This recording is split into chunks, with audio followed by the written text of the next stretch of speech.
bien, bonjour à tous et bienvenue pour un petit épisode avec cet homme, ce grand homme que Ouah. j'attendais depuis un petit moment. Ah bon, à ce point-là? Oui, quand même, pour pouvoir inviter.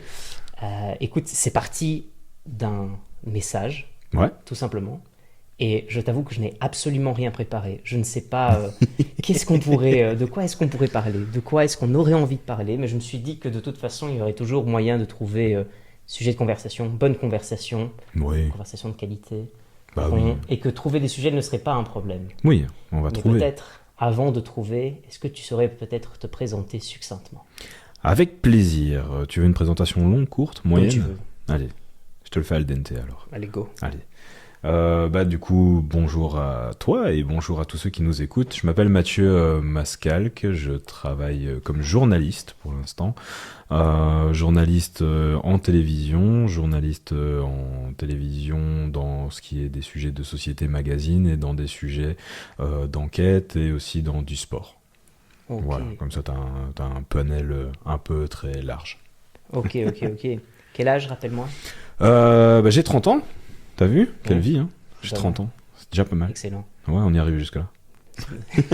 Objectif continuer, tu vois. C'est ça, on y va. Et écoute, peut-être petite première question pour Mm. commencer, c'est quel a été ton plus grand défi jusqu'à présent, dans ton métier? Dans mon métier, mon plus grand défi jusqu'à présent, c'est de pouvoir organiser mon temps. Je dirais que c'est ça. Ok. Faut savoir que je suis pas mal pris.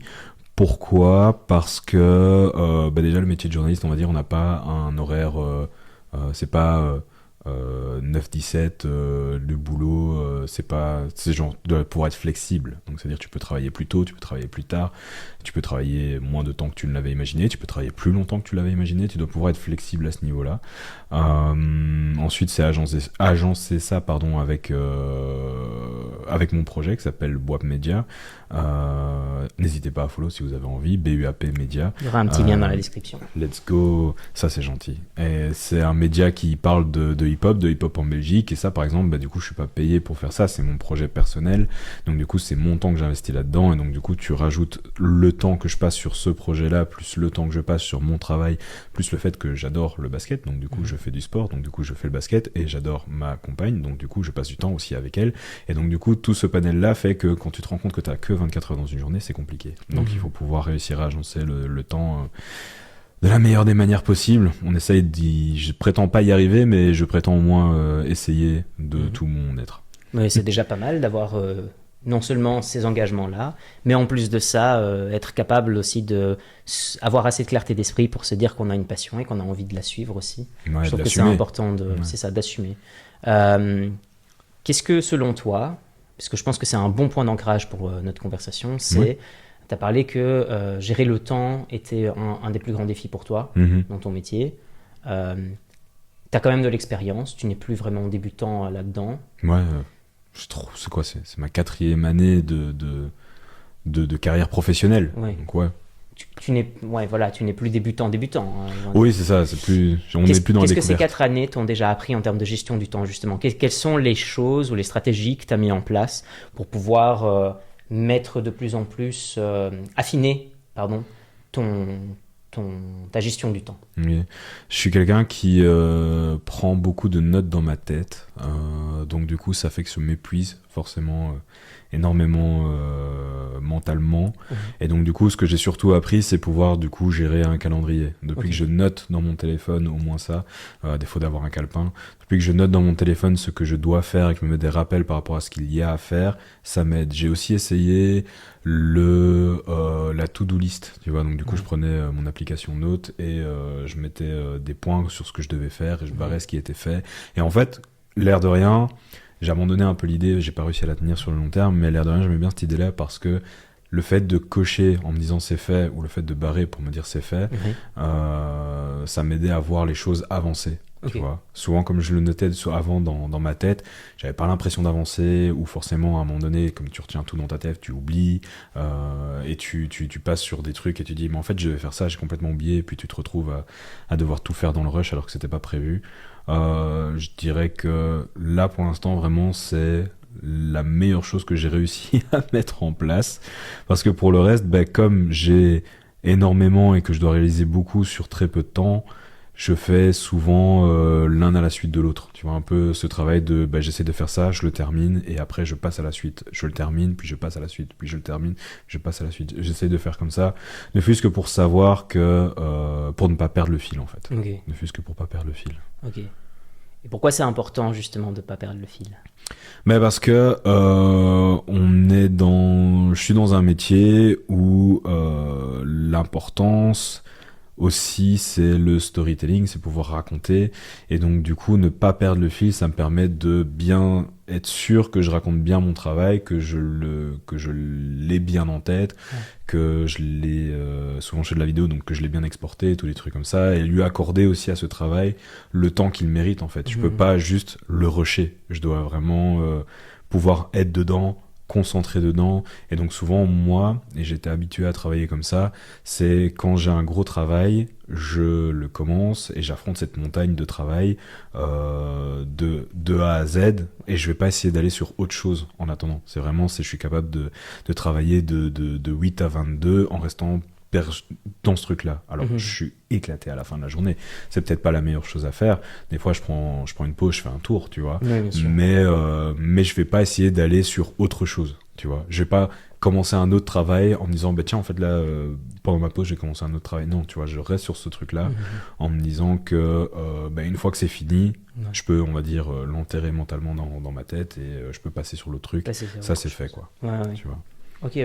Donc il y a quand même des stratégies que tu mets bien en place et que tu as Ouais. affinées. Ouais, disons que je segmente, tu vois, c'est un Ouais. peu ça l'idée. C'est une bonne stratégie segmentée, pour le coup.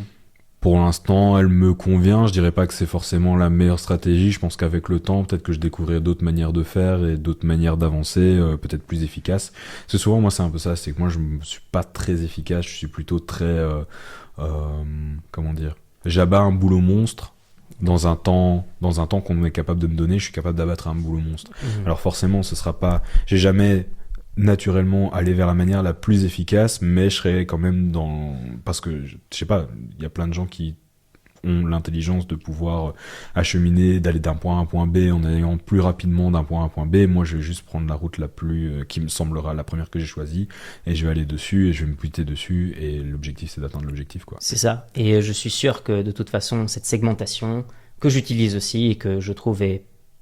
Encore une fois, j'adhère à ce que tu dis en mode, je sais pas si c'est la méthode la plus efficace. On n'est peut-être pas psychopédagogue non plus pour savoir quelles sont les méthodes les plus efficaces. C'est celle qui nous Attends, détermine pas pour A. l'instant. C'est ça. Ce sont celles qui nous mènent Ouais. là où on a besoin d'aller. Qu'est-ce que, à l'heure actuelle, quels sont tes plus grands défis? Donc, tu as vu que t'as parlé donc de la gestion du temps. Ouais. Est-ce que tu as un deuxième grand défi que tu perçois à affronter dans le présent ou même de par ton expérience jusqu'à présent? Que j'ai vécu ou même que je voudrais atteindre? Que tu as vécu. T'anticipes déjà la prochaine question. Grand défi que j'ai. Je dirais que le plus grand défi que j'ai, c'est la légitimité. Ça me semble un peu commun. Ok. Je pense qu'on est un peu tous en recherche de légitimité, dans le sens où, tu sais, on a fait des études, on a connu des échecs dans ces études, puis des réussites, puis on se demande, en fait, est-ce que c'est vraiment ça que j'ai envie de faire? Puis finalement, tu finis par le faire, parce qu'au début, tu te demandais comment est-ce que je vais y arriver, puis finalement, tu le fais.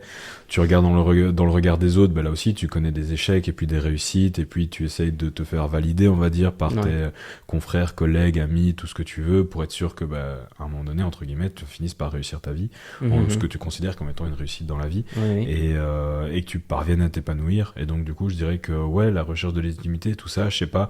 En fait, mon problème, c'est que c'est une recherche, mais je sais pas ce que je fais si je l'obtiens. Tu vois, le fait de l'obtenir, je sais pas ce que j'en ferai. Ok. Mais le fait de le rechercher est clairement l'un des défis, quoi. Question qui peut sembler très philosophique, mais qu'est-ce qu'on recherche au final? On recherche cette légitimité. Est-ce que tu Ouais. crois que cette légitimité, elle participe à notre, je dirais pas notre bonheur, je dirais peut-être pas jusque-là, mais en tout cas à une certaine vision de l'accomplissement de notre vie, de ce que l'on cherche? Oui, peut-être que la recherche de légitimité et la recherche du bonheur sont intrinsèquement liées. Est-ce Ok. que c'est bien ou pas, je sais pas. Ça m'intéresse. Tu vas-y. vois.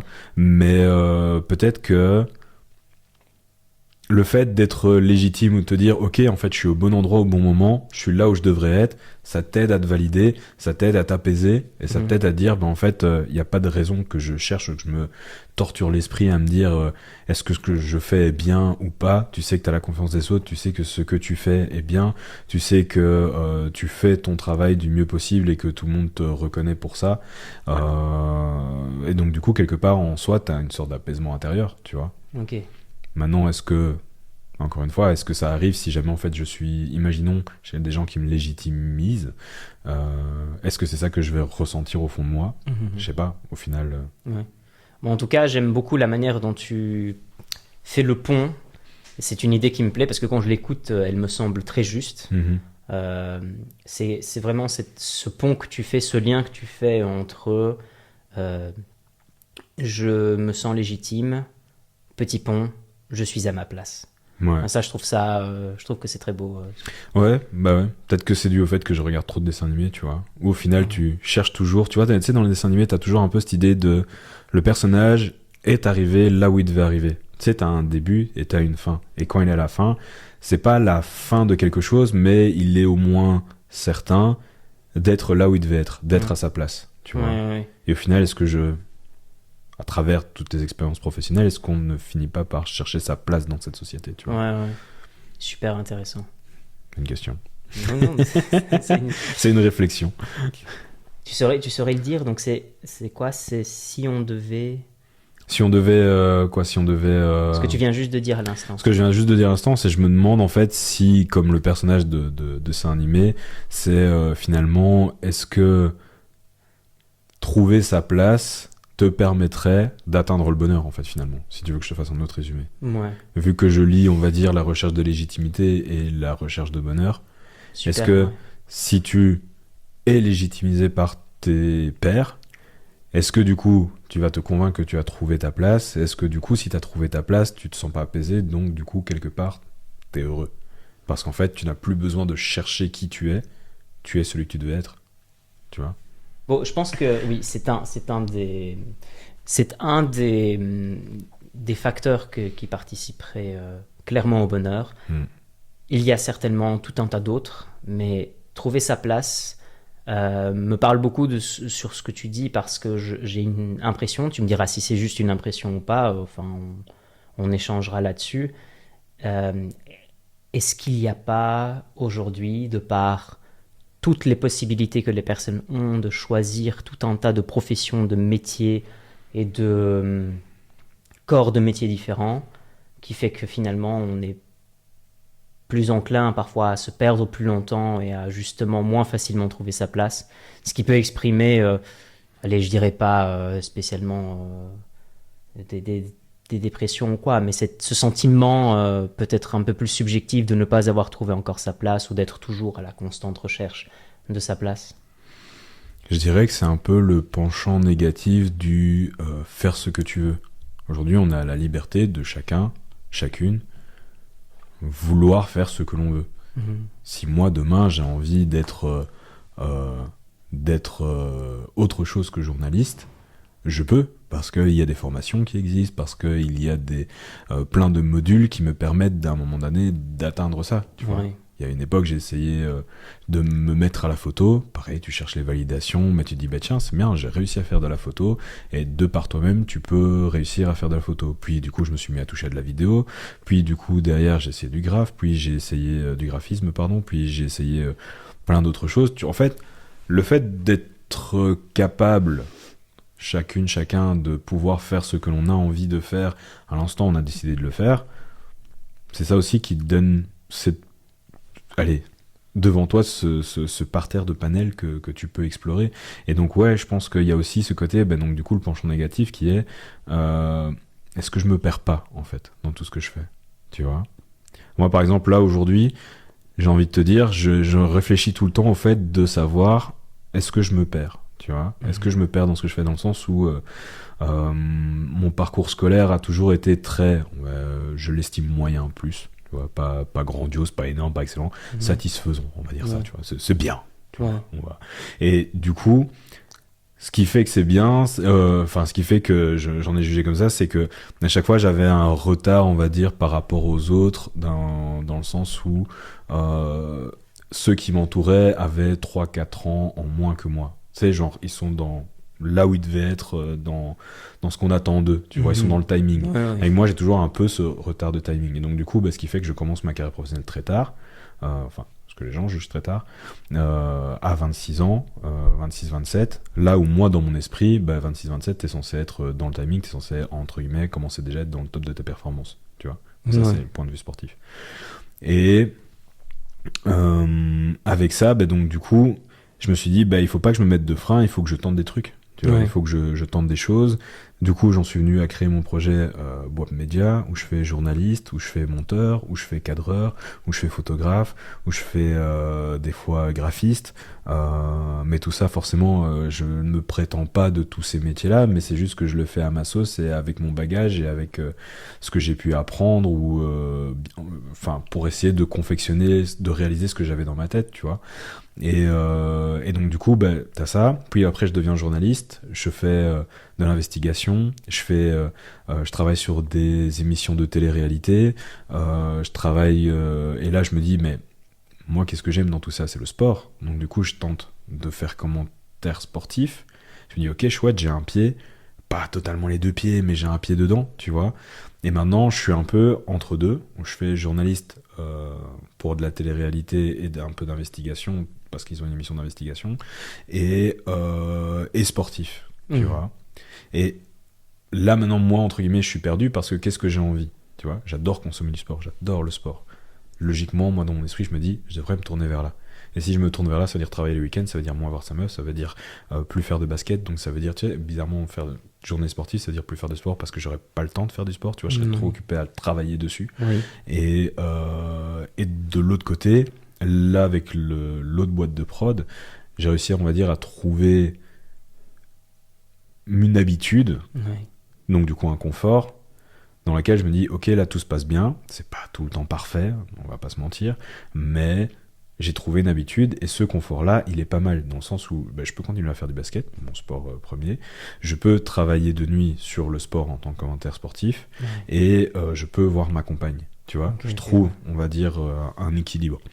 Et en fait, c'est finalement là où je suis perdu, c'est réussir à casser cet équilibre-là pour en prendre le temps d'en créer un nouveau et potentiellement et faire en sorte que ça se passe bien, tout donner pour que ça se passe bien. Parce que tu vois, le but c'est pas seulement de créer, c'est de faire en sorte que ça fonctionne aussi. Oui, Tu bien vois. sûr, bien sûr. Et donc ouais, avec tout ça, bah oui, on en est un peu perdu parce que t'es en constante réflexion et je pense que rester inactif dans ce domaine, rester inactif en tout cas ne pas prendre de décision, c'est peut-être ça aussi qui va faire que je vais encore plus engranger de frustration et je vais peut-être encore être plus perdu derrière à la longue. Mhm.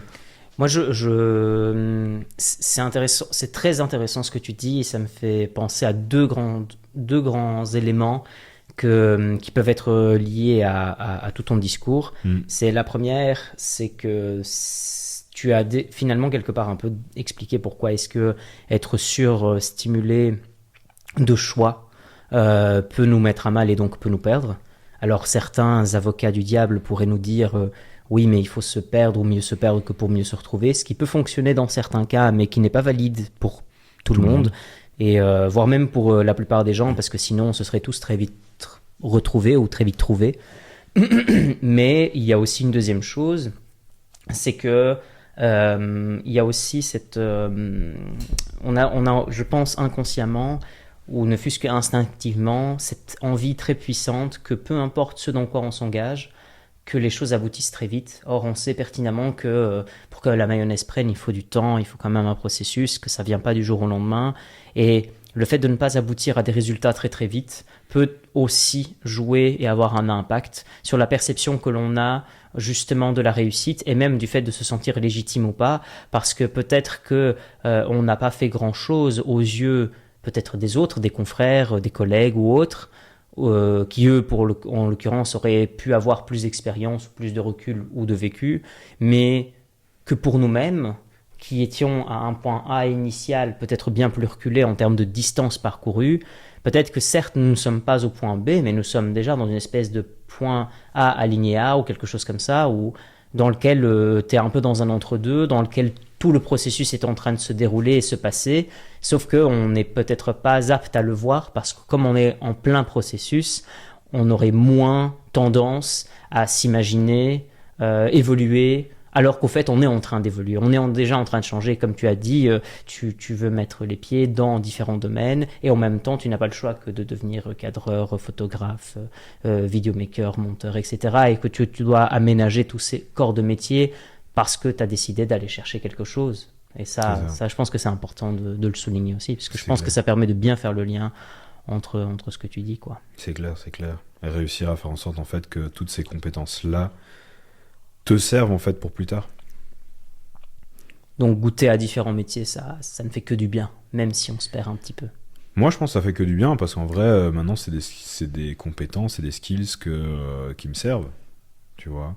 Je pense que j'essaye de tirer le meilleur un peu de tout ce que j'ai appris. Tu vois. Que je l'ai appris tout seul ou que je l'ai appris en étant dans le cadre de mon boulot. J'essaye de tirer ça et de l'utiliser dans un autre environnement et de voir si ça fonctionne et inversement, quoi, tu vois.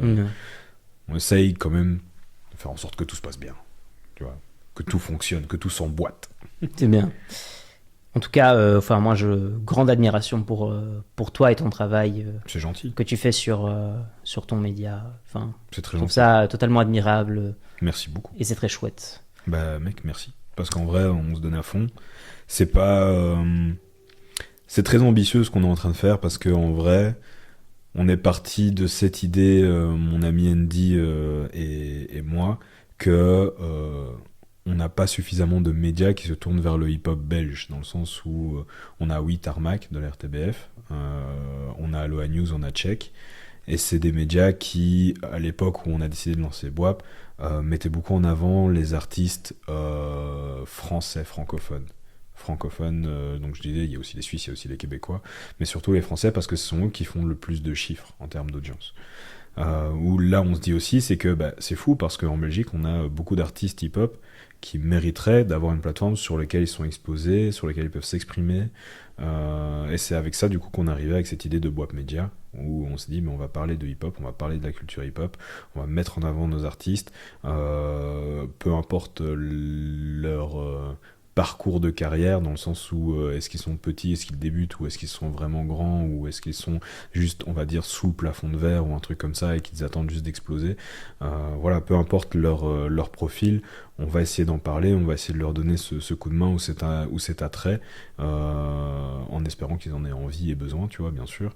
Et voilà, enfin, nous, on s'est donné ça comme mission, de pouvoir parler du hip-hop, de pouvoir parler du hip-hop belge surtout. Et donc, du coup, là, on évolue beaucoup sur l'espace francophone de la Belgique. Notre idée à terme, c'est de pouvoir parler néerlandais et de vraiment faire du hip-hop belge, quoi, tu vois. Ouais. Du belgo-belge, ça va être ça l'objectif, quoi.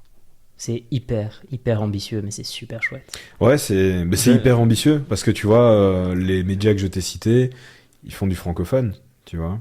C'est même si au final, quand on voit ce qu'ils font, ils vont aussi maintenant, ils vont aussi parler des artistes belges, ils vont se tourner vers des francophones, tu vois.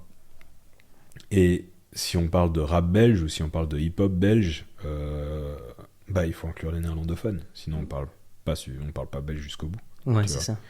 Et donc du coup, c'est où ça va être notre ambition, c'est de pouvoir, on a en tout cas cette capacité ou plutôt cette opportunité, je veux dire, de ne pas avoir de contraintes quant à la direction de ce média, tu vois, qu'on s'est donné. Donc je pense que si on a envie d'être néerlandophone demain, on peut clairement le devenir. Il faut qu'on s'en donne les moyens. On l'a pas encore fait parce qu'on n'est pas bilingue, qu'il faut qu'on le travaille, qu'on n'a pas de contact encore du côté néerlandophone, ou en tout cas on en a mais pas des suffisamment influents. Et voilà, on verra bien où ça nous mène. De toute façon, on n'est pas pressé. On n'est pas pressé. Mais can wait for the future. En vrai, full support derrière. Merci. Je trouve ça trop chouette. Je trouve ça vraiment chouette. De toute façon, toute ambition est assez bonne et grande pour être poursuivie. Donc, on donne à fond. Il faut y aller. Je sais que tu es quelqu'un qui aime beaucoup le basket. Oh oui. Pas seulement parce que tu l'as mentionné, parce qu'on a déjà Ça fait longtemps qu'on sait plus. C'est pour ça Ouais, que très longtemps. ça fait très longtemps. Euh, pour toi, le basket, c'est quoi, en fait? Waouh, bah c'est beaucoup, c'est tout. C'est mon exutoire, c'est mon premier amour, c'est toute ma vie, c'est ce en quoi j'ai toujours cru, tu vois. C'est ce qui m'a permis de m'insérer, tu vois, dans la vie de tous les jours. C'est ce qui m'a permis de pas avoir seulement des amis, mais aussi des frères. C'est ce qui m'a permis d'avoir un maximum d'émotions. Au final, c'est un peu le sport par lequel j'ai un peu, je vais pas dire défini ma vie, mais c'est aussi grâce à ce sport que je me suis construit en fait, en tant qu'être humain. Donc du Mhm. coup, pour moi, le basket, c'est énormément important. Alors clairement, j'ai aujourd'hui des genoux flingués, tu vois, à cause du basket. C'est la vie. J'ai peut-être pas eu la carrière que petit je pensais avoir, mais tu vois, maintenant, je me suis posé cette question-là, c'est est-ce qu'au final, j'ai pas pris la direction de journaliste parce que ça me permettait, via les médias, d'être au plus proche de ce que j'avais envie de faire, une carrière dans le basket, tu vois. Et donc du coup, bah, par les médias, aujourd'hui, cette année, première saison où j'ai l'opportunité de commenter du basket. Et ça, pour moi, il n'y a rien qui me fait plus plaisir, tu vois. Ouais. Faut savoir que le basket, je le commente sur DAZN France pour commenter le championnat européen de Champions League. Et bah, c'est tout le temps le soir, en fait, que je le commente. Donc ça veut dire après les heures de bureau que j'ai eu à faire à la boîte de prod, tu vois. Après avoir travaillé à la boîte de prod, bam, Ouais. je prenais ma voiture, je fais 15 minutes parce que c'est Bruxelles-Bruxelles, tu vois, je fais 15 minutes dans Bruxelles et je vais dans mon deuxième job pour pouvoir commenter et est-ce que je prends mon pied totalement, tu vois. Genre, Mhm. ça de ouf. Pour le basket, Tu te c'est fou sens, malade. tu sens que comme c'est quelque chose avec lequel tu as vraiment un amour profond et inconditionnel, Hmm. ça rejoint le premier arc de notre conversation quand tu disais se sentir légitime, se sentir à sa place. Ouais, Avec le basket, tu sens que tu te sens à ta place, quoi. de fou, de fou, tu vois. Parce que, en fait, par exemple, en faisant cet exercice de commentaire, j'ai vraiment l'impression de mettre en application tout ce que les gens ont pointé de bien en moi. Tu vois ce que je veux dire? Ouais. C'est un peu genre, on m'a dit en termes de compétences que, bah, comme je faisais de journalisme, on m'a dit, bah, tiens, t'as une bonne voix, t'as une voix radio, tu présentes bien, t'aimes bien faire le guignol, t'aimes bien le basket, tu t'y connais en basket, pas qu'un peu, tu vois, tu connais toute l'histoire de la NBA, tu t'enrichis de l'histoire européenne du basket. Là, j'ai une plateforme où du coup, je peux parler de basket non-stop, Ouais. où je peux commenter le présent du basket, donc c'est-à-dire que je vois ce qui est en train de se faire, ce que Ouais. quand j'étais petit, je n'avais pas l'occasion, et pouvoir donner mon opinion, et peut-être être entendu, peut-être entendre d'autres opinions davantage d'hommes, de personnalités ou de femmes qui sont euh, dans le milieu, tu vois, et Mhm. d'avoir ce contact privilégié avec ce milieu-là. Moi, il n'y a rien qui me fait plus plaisir en vrai, Mhm. que ce soit à n'importe quel étage, donc de l'étage local ou l'étage national ou l'étage européen. Tu vois, le fait de pouvoir parler de basket, peu importe la personne avec laquelle j'interlocute, bah, génial, je suis content, quoi, tu vois. C'est le lieu par excellence où tes qualités peuvent briller. Bah, j'ai l'impression, en fait, jusqu'à présent, c'est vraiment ça l'impression que le basket m'a donné. Juste à force de manger du basket et à force de le commenter cette année, j'ai même senti que moi, dans mon propre club, j'ai commencé à progresser au basket. Là, parce que j'ai compris certaines mentalités que les joueurs professionnels avaient ou des trucs comme ça et que je me dis tiens, je vais essayer de l'appliquer à mon niveau et ça m'a permis de progresser. Alors du coup, ça me comble de bonheur en fait, tu vois, de pouvoir juste admirer et puis retenter. Tu sais, c'est comme quand t'étais finalement, c'est un peu un retour en arrière. C'est comme si t'étais gamin, quoi. Tu vois, Ouais. c'est comme si t'étais un enfant et que bah, moi je regardais, bah, du coup, pas vraiment la NBA, mais si sur YouTube, tu vois, déjà à l'époque. Je regardais la NBA et mon objectif c'était de faire comme les Américains que que je voyais à l'écran, quoi, tu vois. Mhm. C'est, je retrouve un peu de ça, quoi, tu vois. Et ça, c'est cool. Ça, c'est nettement, vraiment super cool. La Genre, manière dont tu en parles est très, très passionné et c'est contagieux à la limite. Parce que c'est vrai que t'entendre parler là-dessus, c'est chouette. ouais, non, de ouf, parce qu'au final, tu sais, quand j'étais petit, je me suis dit, Quand j'étais petit, surtout, j'ai détesté travailler. C'est vraiment... J'avais pas envie de travailler. Mhm. Dans le sens où je préfère m'amuser, c'est beaucoup plus marrant, tu vois. Ouais. Et du Comme coup, tout je le me suis monde. dit, comme tout le monde, c'est plutôt logique. Et donc, du coup, je me suis dit, il faut que je trouve un travail où je m'amuse, tu vois. Et comme ça, ben, en fait, j'aurais pas l'impression de travailler, simple, à faire Mhm. régler, tu vois. Et quand je commande du coup du basket, ben c'est ça que j'ai en fait. C'est Mhm. l'opportunité d'être payé, donc c'est un travail pour que je m'amuse, parce que moi je prends du plaisir à le faire. Ce qui ne veut pas dire qu'il n'y a pas des obstacles ou des difficultés ou autres, mais, Que nenni. Il y a des difficultés. ouais, bien sûr. Mais au moins, comme tu dis si bien, tu as l'opportunité de te sentir à ta place déjà, Ouais, et ensuite de t'amuser, comme tu dis. c'est ça. Donc tu es vraiment là où il faut, quand il le faut, pour ce qu'il faut. Ben je l'espère, et j'ai surtout, maintenant c'est là que en ce moment j'ai une autre crainte, c'est réussir à... Donc du coup, ok, tu arrives et tu dis tu es à ta place, maintenant c'est réussir à conserver cette place, tu vois, à rester à ta place. Et c'est là où du coup, bah, tu te dis comment faire. Est-ce que, tu vois, tu dois toujours, entre guillemets, être parfait, ou du coup tu penses que tu dois être, entre guillemets, toujours rester parfait parce que tu dois pouvoir réussir à prouver ta place, à montrer ta valeur, et pouvoir ainsi, du coup, garder ce siège qui te rend aussi heureux, tu vois. Oui. Un peu le défendre en soi. Ça me fait penser à l'expression idiomatique anglaise harder part is not getting there, is staying there. Ouais, C'est de ouf, c'est de vraiment ça. ouf. Le plus dur, c'est ça. C'est rester au top. Enfin, mais du coup, là, sur la place qui me permettrait de me définir, tu Mhm. vois. Où j'ai l'impression que ça me permet que ça me définisse.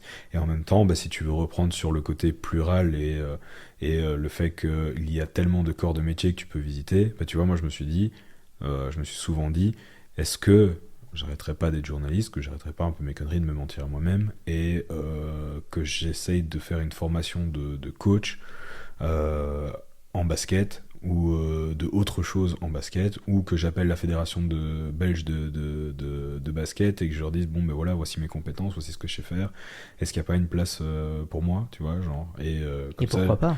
et pourquoi pas, tu vois, au final Un je jour dis ben comme ça peut-être. en fait quel est le lien de tout ça, ça reste quoi, ça reste le basket, et le fait de pouvoir agir et être un acteur dans un milieu qui me plaît, tu vois, d'une quelconque manière en fait. Et je me dis, au final, est-ce que c'est pas ça ma place, tu vois? Ouais. Ah, mon homme. T'as encore le reste de ta vie pour le découvrir, hein, au final. C'est vrai, c'est Malgré tout, vrai. enfin, parce qu'il y a quelque chose à t'entendre, et tu me corriges si j'ai tort, hein, Mhm. mais quand je t'entends parler, je vois quelqu'un qui justement a déjà trouvé et a une idée très très claire de ce qu'il veut, de ce qu'il veut faire, de ce qu'il veut être, et surtout et avant tout de ce qu'il est, parce qu'on parle au moment présent de ce que tu fais, mais avoir une telle clarté sur même ce que tu fais, ce que tu désires encore, et savoir que ça peut être susceptible de changer, je trouve que c'est aussi preuve d'une grande maturité vis-à-vis de soi-même, tu vois. Mhm. Parce que ça veut dire que tu te connais assez bien que pour savoir que tu n'as peut-être pas exploité le full potentiel de tout ce que tu as à donner. Et je trouve ça très très beau. C'est pas le discours dominant, justement. Je trouve Ouais. ça très noble de ta part de C'est marrant. partager ça. C'est marrant parce que la vérité, si je te le confiais pas ou si j'ai pas quelqu'un pour me dire ce que tu viens de me dire, moi de mon côté, je le vois pas, hein. Moi de Je mon côté, confirme, je moi confirme. de mon côté, j'ai plus l'impression, tu vois, quand toi tu me parles de clarté, moi j'ai l'impression d'être dans un nuage, tu vois, dans le sens où je ne vois que de la fumée et que je ne fais que me poser des questions de ce que j'ai envie, de ce que je veux, comment pouvoir continuer à avoir ce que je voudrais. Tu vois ce que je veux dire? Et si je peux me permettre, Ouais. je pense qu'au fait, dans toute cette nébuleuse, Mhm. moi je pense qu'il y a un parcours au fait. Il y a vraiment, si je devrais reprendre ton terme de tantôt de la segmentation, Mhm. soit la segmentation d'étapes ou la manière même dont tu procèdes, je pense que ton esprit est organisé de telle sorte à ce que, et je ne veux pas du tout faire de la psychologie de comptoir ou faire du développement personnel de comptoir, pas du tout, mais je pense clairement qu'en fait la manière dont toi tu envisages et tu perceptionnes les choses, elles sont faites de manière segmentée, euh, et il faut que justement ce fil rouge dont tu parlais au tout début, Mhm. qui était important dans le storytelling, je pense que tu veux l'appliquer dans la narration même de ta vie. Mhm. C'est-à-dire que si quelqu'un devait se pencher extérieurement et ouvrir le livre de Matthieu, bah, au fait, il y verrait justement ces différentes étapes que tu viens de mentionner, par Un exemple. chapitrage. Ouais, c'est ça. Ce serait intéressant. Ce serait bien. En Cette fait. manière dont toi tu en parles, je pense qu'elle est très bien segmentée justement. Mhm. Et surtout, enfin, ça se voit que tu es ouvert à pléthore de possibilités qui peuvent s'offrir à toi. Et ça, encore une fois, je le souligne, c'est hyper important, c'est chouette. Ouais. Bah, merci en tout cas de dire toutes ces choses parce qu'en vrai, je pense que j'ai besoin de l'entendre dans un sens, tu vois, et je pense qu'aussi j'ai besoin d'y être confronté, tu vois. Le fait que je te le raconte genre. Je te le raconte comme je le pense, Mhm. tu vois. C'est de Ça la me même touche manière que t'as rien préparé, j'ai rien préparé, tu Ouais. vois. Mais c'est peut-être ça J'ai- aussi la beauté de ce truc. Hein. Mais c'est ça. Et donc du coup, Au tu vois, le final, fait que tu me dises ça, je me dis, ben en fait, peut-être que... En fait, je me remets directement en question en mode, bah en fait, peut-être que je me trompe dans ma manière de penser, peut-être qu'en fait, comme je te l'ai expliqué là, dans ma tête, ça me semblait beaucoup plus complexe, et quand toi tu le dis, ça me semble beaucoup plus simple. Et je me dis, il faudrait que j'arrive à cette simplicité-là, tu vois. Si jamais ça peut rassurer, mon esprit c'est aussi un bordel organisé, donc enfin, On est ensemble. on est ensemble. On est ensemble. mais, mais oui, je dis ça pourquoi? Parce que j'ai une profonde croyance, c'est pas un avis, c'est vraiment une croyance profonde. Et encore une fois, pas de psychologie de comptoir, voilà, pas de simple terme ou de simplification trop grande, mais je pense que on dit que beaucoup de gens sont déprimés. Mais moi, je pense que c'est pas vrai. Mhm. Hormis les cas de dépression clinique qui, eux, sont extrêmement sérieux, et on le sait, c'est documenté, c'est scientifique, basta. Moi, je pense qu'en fait, un nombre très important de personnes ne sont pas déprimées, ils sont juste extrêmement malheureux parce qu'ils n'ont pas trouvé leur place, ou parce qu'ils cherchent encore, ou parce qu'ils n'ont pas assez cherché, ou parce qu'ils ne se sont jamais dit qu'ils méritaient d'aller chercher ce pourquoi ils sont destinés à faire ou à trouver comme euh, job, projet de vie ou autre. Et c'est pour ça que je souligne autant la clarté de ton discours, au fait, et la maturité de ton discours, c'est parce que tu as une idée très précise, au fait, de ce que tu sais peut te rendre heureux. Et tu ne t'arrêtes pas à l'idée du fait de ne pas avoir encore atteint le fameux point B, la fin de la quête du petit personnage de dessin animé dont on parlait tantôt. C'est pas parce qu'il n'a pas encore atteint la fin de la quête que le processus de la quête elle-même n'est pas d'autant plus passionnant, parce que c'est là que tu découvres ce que tu veux ou ce que tu ne veux pas. C'est pas au point B que tu découvres si c'était bon ou pas, c'est entre le point A et le point B. C'est la confrontation aux différentes possibilités entre la ligne A et B que tu trouves si oui ou non. Et c'est pour ça qu'on peut bifurquer à n'importe quel moment. Et c'est pour ça que la vie peut prendre parfois des tournures absolument stratosphériques. Un jour, tu peux te lever, je sais pas, j'invente complètement, hein, mais un jour, tu peux voilà, être à Bruxelles, être quelqu'un de la finance qui gagne beaucoup, beaucoup d'argent, mais qu'en réalité, t'en as marre du bruit, t'en as marre de toute cette surstimulation, de devoir travailler non-stop, un nombre incalculable d'heures, et peut-être que tu as juste envie de te réveiller dans une plage en pleine simplicité en mangeant, c'est très simple et caricatural, mais en mangeant juste des noix de coco, enfin, tu vois, peut-être, enfin, tu vois, et pourtant, ce sont des choses qui sont aux antipodes les unes des autres.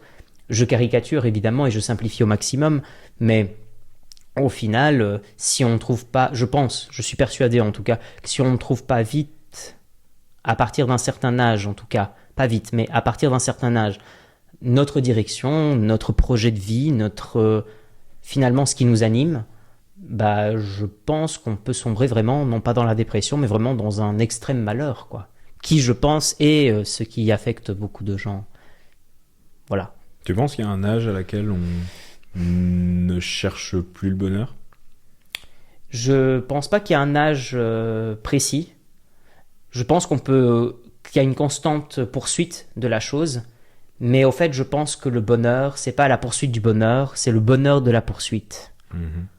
Et je sais que ça paraît tour de langage peut-être un peu trop simpliste justement, mais je trouve que, en fait, je pense que le but d'une vie, c'est pas d'avoir 15 000 voitures ou 15 000 montres ou 15 000 trucs. C'est le processus qui t'a amené à l'obtention d'eux. Mhm. Mais le processus à part entière, le bon, le mauvais, the good, the bad, the ugly. Et vraiment, dans ce processus, c'est là que tu te construis. C'est-à-dire que si ça aboutit, tant mieux.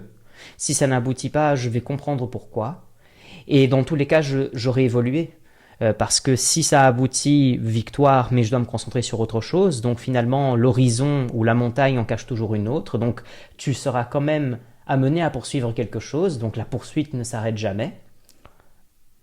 Et ensuite, dans l'autre cas, donc si on prend la seconde direction, si tu n'as pas abouti, c'est que peut-être cette direction ne t'était pas destinée. Et donc on retourne à nouveau au fait d'être à sa place ou pas. Peut-être que l'univers a une place pour toi et que c'est toi qui dois aussi la découvrir, quoi. Mais encore une fois, j'essaye de me préserver de certains éléments de langage parce que j'ai pas encore une fois envie de tomber sur une espèce de développement personnel excessif où il y aurait une espèce de règle générale qui s'appliquerait à tout le monde, alors qu'on sait que voilà, il y a le background social, il y a tout un ensemble de déterminantes sociales et économiques qui font que c'est pas possible pour tout le monde, etc., etc., que le mythe de l'entrepreneur, enfin voilà, on ne part jamais complètement de zéro, il y a des choses à faire avant, à construire avant, enfin voilà, les choses ne sont pas aussi simples, mais pour moi, c'est vraiment le bonheur de la poursuite, quoi. Ouais. Le bonheur de la poursuite. Par exemple, pour en revenir à une situation plus concrète d'aujourd'hui, en fait, on a décidé de faire cette petite conversation il n'y a même pas 2 jours ou 3 jours. Je t'ai envoyé un message alors qu'on s'était déjà catché avant et que j'avais déjà comme idée de t'inviter et tout. Et pourtant, sur un coup de tête, je me suis dit, tiens, ça va être super cool. Je suis sûr il y aura des choses à raconter et des choses à partager, donc go. Et t'as accepté et tout. Ouais, voilà. parce que moi, ça me faisait ultra plaisir de te voir et je me suis dit, c'est trop marrant.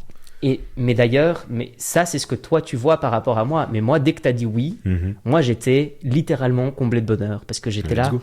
Ouais. Parce que en vrai, j'étais juste en mode. Je m'attendais à rien, en fait. Même si tu m'avais dit qu'on devait se faire. Mais moi, j'ai eu la crainte à un moment. Peut-être ça se trouve, il est super occupé. Il a plein de trucs et tout et tout. Et au final, tu t'es rendu disponible et tout. Ouais, et pour moi, ça, c'est le bonheur de la poursuite. C'est-à-dire que j'ai juste poursuivi le message vite fait. Et t'as dit oui, et voilà, et nous voici en train de discuter, d'échanger et tout, quoi. Bah bien sûr. Moi quand tu m'avais demandé, moi en plus à l'envers, moi j'étais en mode genre putain j'ai peur que s'il me demande à un moment donné, j'espère que je serai pas genre ultra occupé. Et j'étais en mode genre bon là je suis occupé mais j'ai cette plage horaire là, ça va fonctionner. Je le sais que ça va fonctionner. Donc du coup je t'ai dit oui, tu vois. T'as jeté la carte. Et puis... Ouais ça. J'ai retourné ma carte piège, j'ai fait oui j'ai de la place, let's go. Leap of faith comme disent les Anglais. Ouais c'est bien. Ouais non bah oui. Obligé, tu vois, obligé.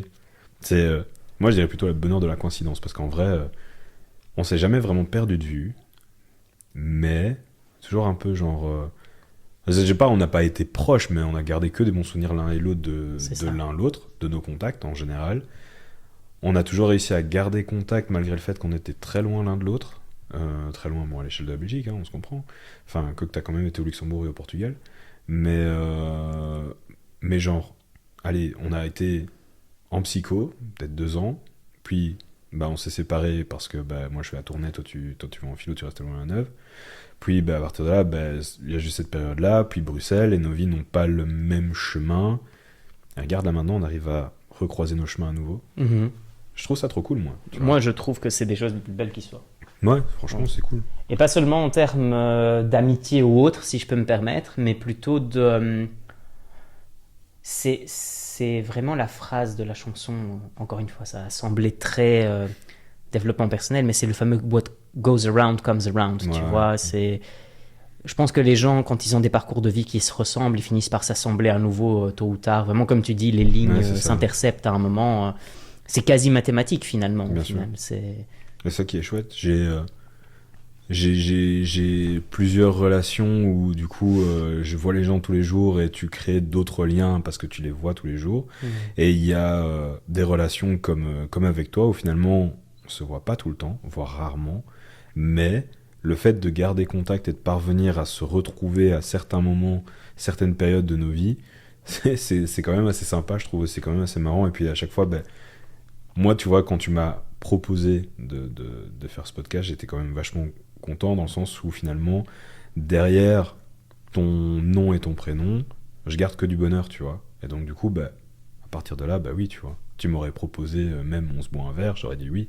Tu m'aurais proposé, viens, on se mate un film, j'aurais dit oui. Parce que tu vois, derrière, il y a le fait que t'as que des souvenirs positifs. Tu vois ce que je veux dire? Ça me touche beaucoup. Bah, normal. C'est avec plaisir, frérot. Au fait, cet épisode, c'est On se voit des roses l'un à l'autre, volume 1. Ah, bah, pour l'instant, on se débrouille bien, je trouve. Oui, oui, franchement, oui. J'aimerais, si tu veux bien, qu'on reste un petit peu sur le basket encore un moment, parce que je sais que c'est un sujet qui te tient particulièrement à cœur et tout. Let's go. Et chaud explorer davantage, voire même un petit peu philosophiquement, si tu permets. Vas-y. Tu dis que le basket, c'est un peu tout pour toi, parce que voilà, t'es baigné là-dedans, c'est ton kiff ultime. Tu t'es dit que tu t'es construit avec. Ouais. Si il n'y avait pas eu le basket, où on serait Mathieu aujourd'hui? C'est la question que je me suis souvent posée. Parce que, à un moment donné, tu vois, les sportifs, par exemple, ils disent que quand ils prennent leur retraite, ils vivent un peu une première mort. Parce qu'ils disent comme c'est quoi l'après, tu vois. Et moi, quand j'avais arrêté le basket, c'était ma première mort dans le sens où j'avais vécu avec ma jeunesse que du basket, tout le temps du basket. Et là, je me dis, ah, ça y est, je rentre à l'université, j'ai pas réussi dans le basket. Je dois trouver une manière de me définir autrement. Je dois être quelqu'un d'autre. Là, je me suis vraiment dit ça, tu vois. Et j'arrive à l'UCL, en psycho, en sachant que je connaîtrais personne, mais en général, moi, ça, c'est pas ça qui me dérange. Je suis assez sociable. Mais j'ai plus de basket, tu vois. Donc, ça veut dire que j'apprends à rentrer chez moi et de ne pas avoir à courir dans tous les sens pour vite mettre prendre mon sac, mettre mes affaires et partir au basket. J'apprends à avoir des week-ends où, en fait, il n'y a pas de basket. Et je t'avoue que ça a duré que 1 an après, j'ai recommencé le basket. Hein. J'ai eu du mal. J'ai pris du poids, ça forcément, parce que je bougeais beaucoup moins. Mais c'était vachement intéressant parce que, bah oui, en fait, j'ai pu découvrir qu'il y avait la vie sans basket aussi. Mais à ce moment-là, j'ai rien fait de grandiose, enfin, il y a rien que j'ai fait qui m'a marqué, si ce n'est que j'ai pris le temps d'avoir plus de potes, on va dire qu'avant, tu vois. J'ai fait plus de sorties, pas non plus que je suis un grand sorteur, mais j'ai fait beaucoup plus de sorties parce que j'étais à 0 sortie avec le basket. J'ai découvert, on va dire, euh, l'alcool, parce qu'avec le basket, ben, je m'étais mis tolérance zéro niveau alcool. Donc, tu vois, j'avais découvert toutes ces choses-là, et en grandissant, j'ai essayé de mixer un peu ces deux mondes, tu vois. Ce monde où j'ai découvert la vie sans basket, et après, bah, du coup, j'ai recommencé le basket, et ben, j'ai découvert ce monde. J'ai essayé de remettre ce monde et essayer de mixer les deux, tu vois. Et je pense, quand j'ai fait mes 3 années de haute école à la LA, bah là, du coup, par exemple, euh, je découvre Mélissa et je fais bien comprendre à travers notre relation que le basket pour moi c'est une place importante, qu'elle a respecté ça de suite, tu vois. Et du coup, durant ces 3 années-là, je pense que je fais un bon tour de la Wallonie-Picard, du Hainaut, du Brabant wallon, parce que bah, en fait j'étudie à Tournai, mais les mercredis et vendredis je devais rentrer à Feluy pour faire mon entraînement de basket, puis bah, du coup je devais prendre à nouveau un train pour aller jusque chez Mélissa parce que sinon je la voyais pas, parce que j'étais à Tournai, donc du coup je pouvais pas la voir, elle est à Waterloo. Et donc du coup je devais aller jusque là pour pouvoir la voir, ne fût-ce qu'elle, et puis le lendemain matin reprendre un train vers Tournai pour pouvoir habiter là, étudier. Et donc tu vois, je faisais un peu ce cercle-là qui était un cercle de sacrifice pour, un, me permettre de voir Mélissa, et deux, de pouvoir faire du basket, tu vois. Et donc, par après, encore une fois, j'ai repris un master, et là, encore une fois, j'ai dû vivre une mort. Là, le master me demandait beaucoup trop de temps. Je faisais moins de route, mais le master me prenait plus de temps, donc du coup, impossible pour moi de faire du basket. J'ai dû apprendre à vivre sans basket. Et là, encore une fois, bah, j'ai rien fait de grandiose, tu vois. J'ai pas eu l'impression... Alors, j'ai appris comment faire du journalisme, tu vois. Je me suis concentré là-dessus. Je me suis concentré sur ma relation avec Mélissa, je me suis concentré sur de faire de relations avec de nouvelles personnes, apprendre à connaître des nouvelles personnes. Donc je me suis concentré sur les gens. Et peut-être que finalement, c'est peut-être, à force d'en parler, tu vois, à force de réfléchir, je me dis finalement c'est peut-être ça mon truc, c'est m'intéresser aux gens, tu vois, quand je fais pas de basket. Mais du coup, très vite, une fois que j'ai fini mon master, bam, j'ai repris le basket derrière, tu vois. parce qu'au final ça me manque, parce qu'au final, à chaque fois quand je le fais, je me dis que en fait la première question c'est pourquoi j'ai arrêté, je suis trop con, tu vois. Mhm. Et pourquoi j'ai arrêté, je dois continuer en fait. Et là maintenant, malgré que j'ai des jambes qui soient vraiment amoindries, que je suis en surpoids clairement, euh, que je n'ai pas le temps, parce que là encore une fois mon boulot me prend énormément de temps, mais en fait je continue de faire du basket. Alors je le fais moins souvent qu'avant. Je pense que j'ai la possibilité de faire 3 entraînements officiellement, il n'y en a qu'un semaine, mais j'ai la possibilité de faire 3 entraînements semaine avec un match. Il y a des semaines où par exemple j'ai dit ah non je suis pas là aux entraînements, donc je fais pas d'entraînement de la semaine, et puis j'arrive quand même au match. Puis il y a des fois c'est l'inverse, c'est ah ouais je suis là aux entraînements mais je suis pas là au match. En fait finalement j'ai réussi à trouver un équilibre où je peux continuer à faire du basket, mais ce n'est plus une priorité. Et donc du coup aujourd'hui ça me définit parce que j'adore avoir un ballon entre les mains, mais je n'ai plus autant besoin qu'avant du basket pour m'intégrer socialement ou pour me définir moi en tant qu'individu. Mhm. Mais je ne saurais pas te dire ce que serait Mathieu s'il n'y avait pas eu du basket. En tout cas, ce que j'en retire de ce que tu me dis, c'est hmm, c'est qu'en fait, il te définit clairement, mais en fait, tu n'as plus besoin du basket comme moteur social pour toi parce que tu l'as déjà intégré comme tel, quoi. Mhm. C'est-à-dire qu'il fait déjà partie éminente de toi, puisque il y a aussi toutes les années que tu as joué avant et tout, qui font que au final, c'est quelque chose qui t'appartient. Et donc, tu n'as pas vraiment besoin, peut-être, de prouver que tu aimes le basket ou quoi, parce C'est ça. qu'il te définit clairement, rien qu'à t'entendre parler depuis tout ce que tu me racontes. Mhm. Mais il y a aussi le côté, moi, tu n'as jamais arrêté d'en faire non plus. C'est-à-dire que tu continues à le faire et tu le célèbres toujours. Ah, de ouf, hein. Moi, de toute façon, toutes ces périodes où, par exemple, je n'ai pas pratiqué le basket, je l'ai consommé. Tu vois ce que je veux dire? C'est ça qui Ouais. est... D'habitude, je consomme et pratique, et j'ai juste enlevé la pratique. Ouais. Je continue de consommer. En un sens, j'ai jamais arrêté. Et là, même si la pratique, elle est amoindrie, elle est quand même là. Ouais. Donc tu trouves encore le temps de faire quelque chose que tu aimes beaucoup et qui, en plus de ça, fait partie de toi. Ah ouais, non, de ouf, de ouf. Et le bien que ça me procure, c'est un truc de dingue. C'est un truc de dingue, je pourrais pas... En fait, aujourd'hui, je me force à ne pas arrêter, parce que, en toute logique, C'est bien. j'avais déjà été voir... j'avais eu des problèmes au niveau de mes genoux, et j'ai un médecin qui avait fait en voyant ma radio, qui m'a dit, en fait, pourquoi tu joues encore? Parce que là, il te suffirait d'un faux mouvement de ton genou, c'est double rupture des ligaments croisés, c'est tout, c'est fini le basket pour de vrai, pour de bon. Et je me dis, en fait, tant pis, tu vois, j'ai juste envie de continuer. Alors, j'aurai cette rupture de ligaments croisés, mais au moins, je sais que je serai allé au bout, tu vois. Si quitte à ne plus pouvoir le faire à cause de cette blessure-là, Mhm. alors je vais aller jusqu'au bout. Comme ça, j'ai cette blessure, et c'est cette blessure-là qui m'arrêtera, rien à foutre, tu vois. Ouais, parce que ça fait tellement partie de toi que bon. En plus, à t'en entendre parler, j'irais même encore plus loin, c'est qu'au-delà de faire partie de toi, est-ce que c'est pas quelque chose qui finalement te rend très sain? Très sain et très équilibré finalement dans ta tête. Parce que tu aimes le sport, enfin tout le monde aime quelque chose plus que tout. Certains c'est les arts martiaux, d'autres c'est le tennis, d'autres c'est la muscu, qu'importe. Mais à t'en entendre parler comme ça du basket, j'ai l'impression que tu parles comme si c'était les grands praticiens d'arts martiaux qui disent, où le docteur dit, maintenant vous devez faire une pause, faut arrêter. Non, comment est-ce que je peux faire quelque chose pour aller encore plus et pratiquer plus, parce que c'est la chose qui me rend sain en fait. Mhm. Parce que tu Ouais. l'as dit toi-même, tu te sens jamais aussi heureux que lorsque tu as un ballon dans les mains ou quand tu as Mhm. l'opportunité de jouer ou partager un moment. Donc c'est quelque chose qui te rend extrêmement sain, de ce que j'ai l'air de comprendre. Je pense aussi, parce qu'en vrai, je pense que on peut tous affirmer, enfin tous, quand je dis tous, c'est plus mon entourage basket peuvent tous affirmer que je suis clairement pas le même sur un terrain de basket et en dehors, dans le sens où sur le terrain de basket, il y a le dépassement de soi, que j'ai l'impression d'atteindre beaucoup plus souvent. Je prends en général aucun match ou adversaire à la légère, et donc du coup j'essaie toujours de donner le meilleur de moi-même, justement pour respecter ça, tu vois, cette adversité.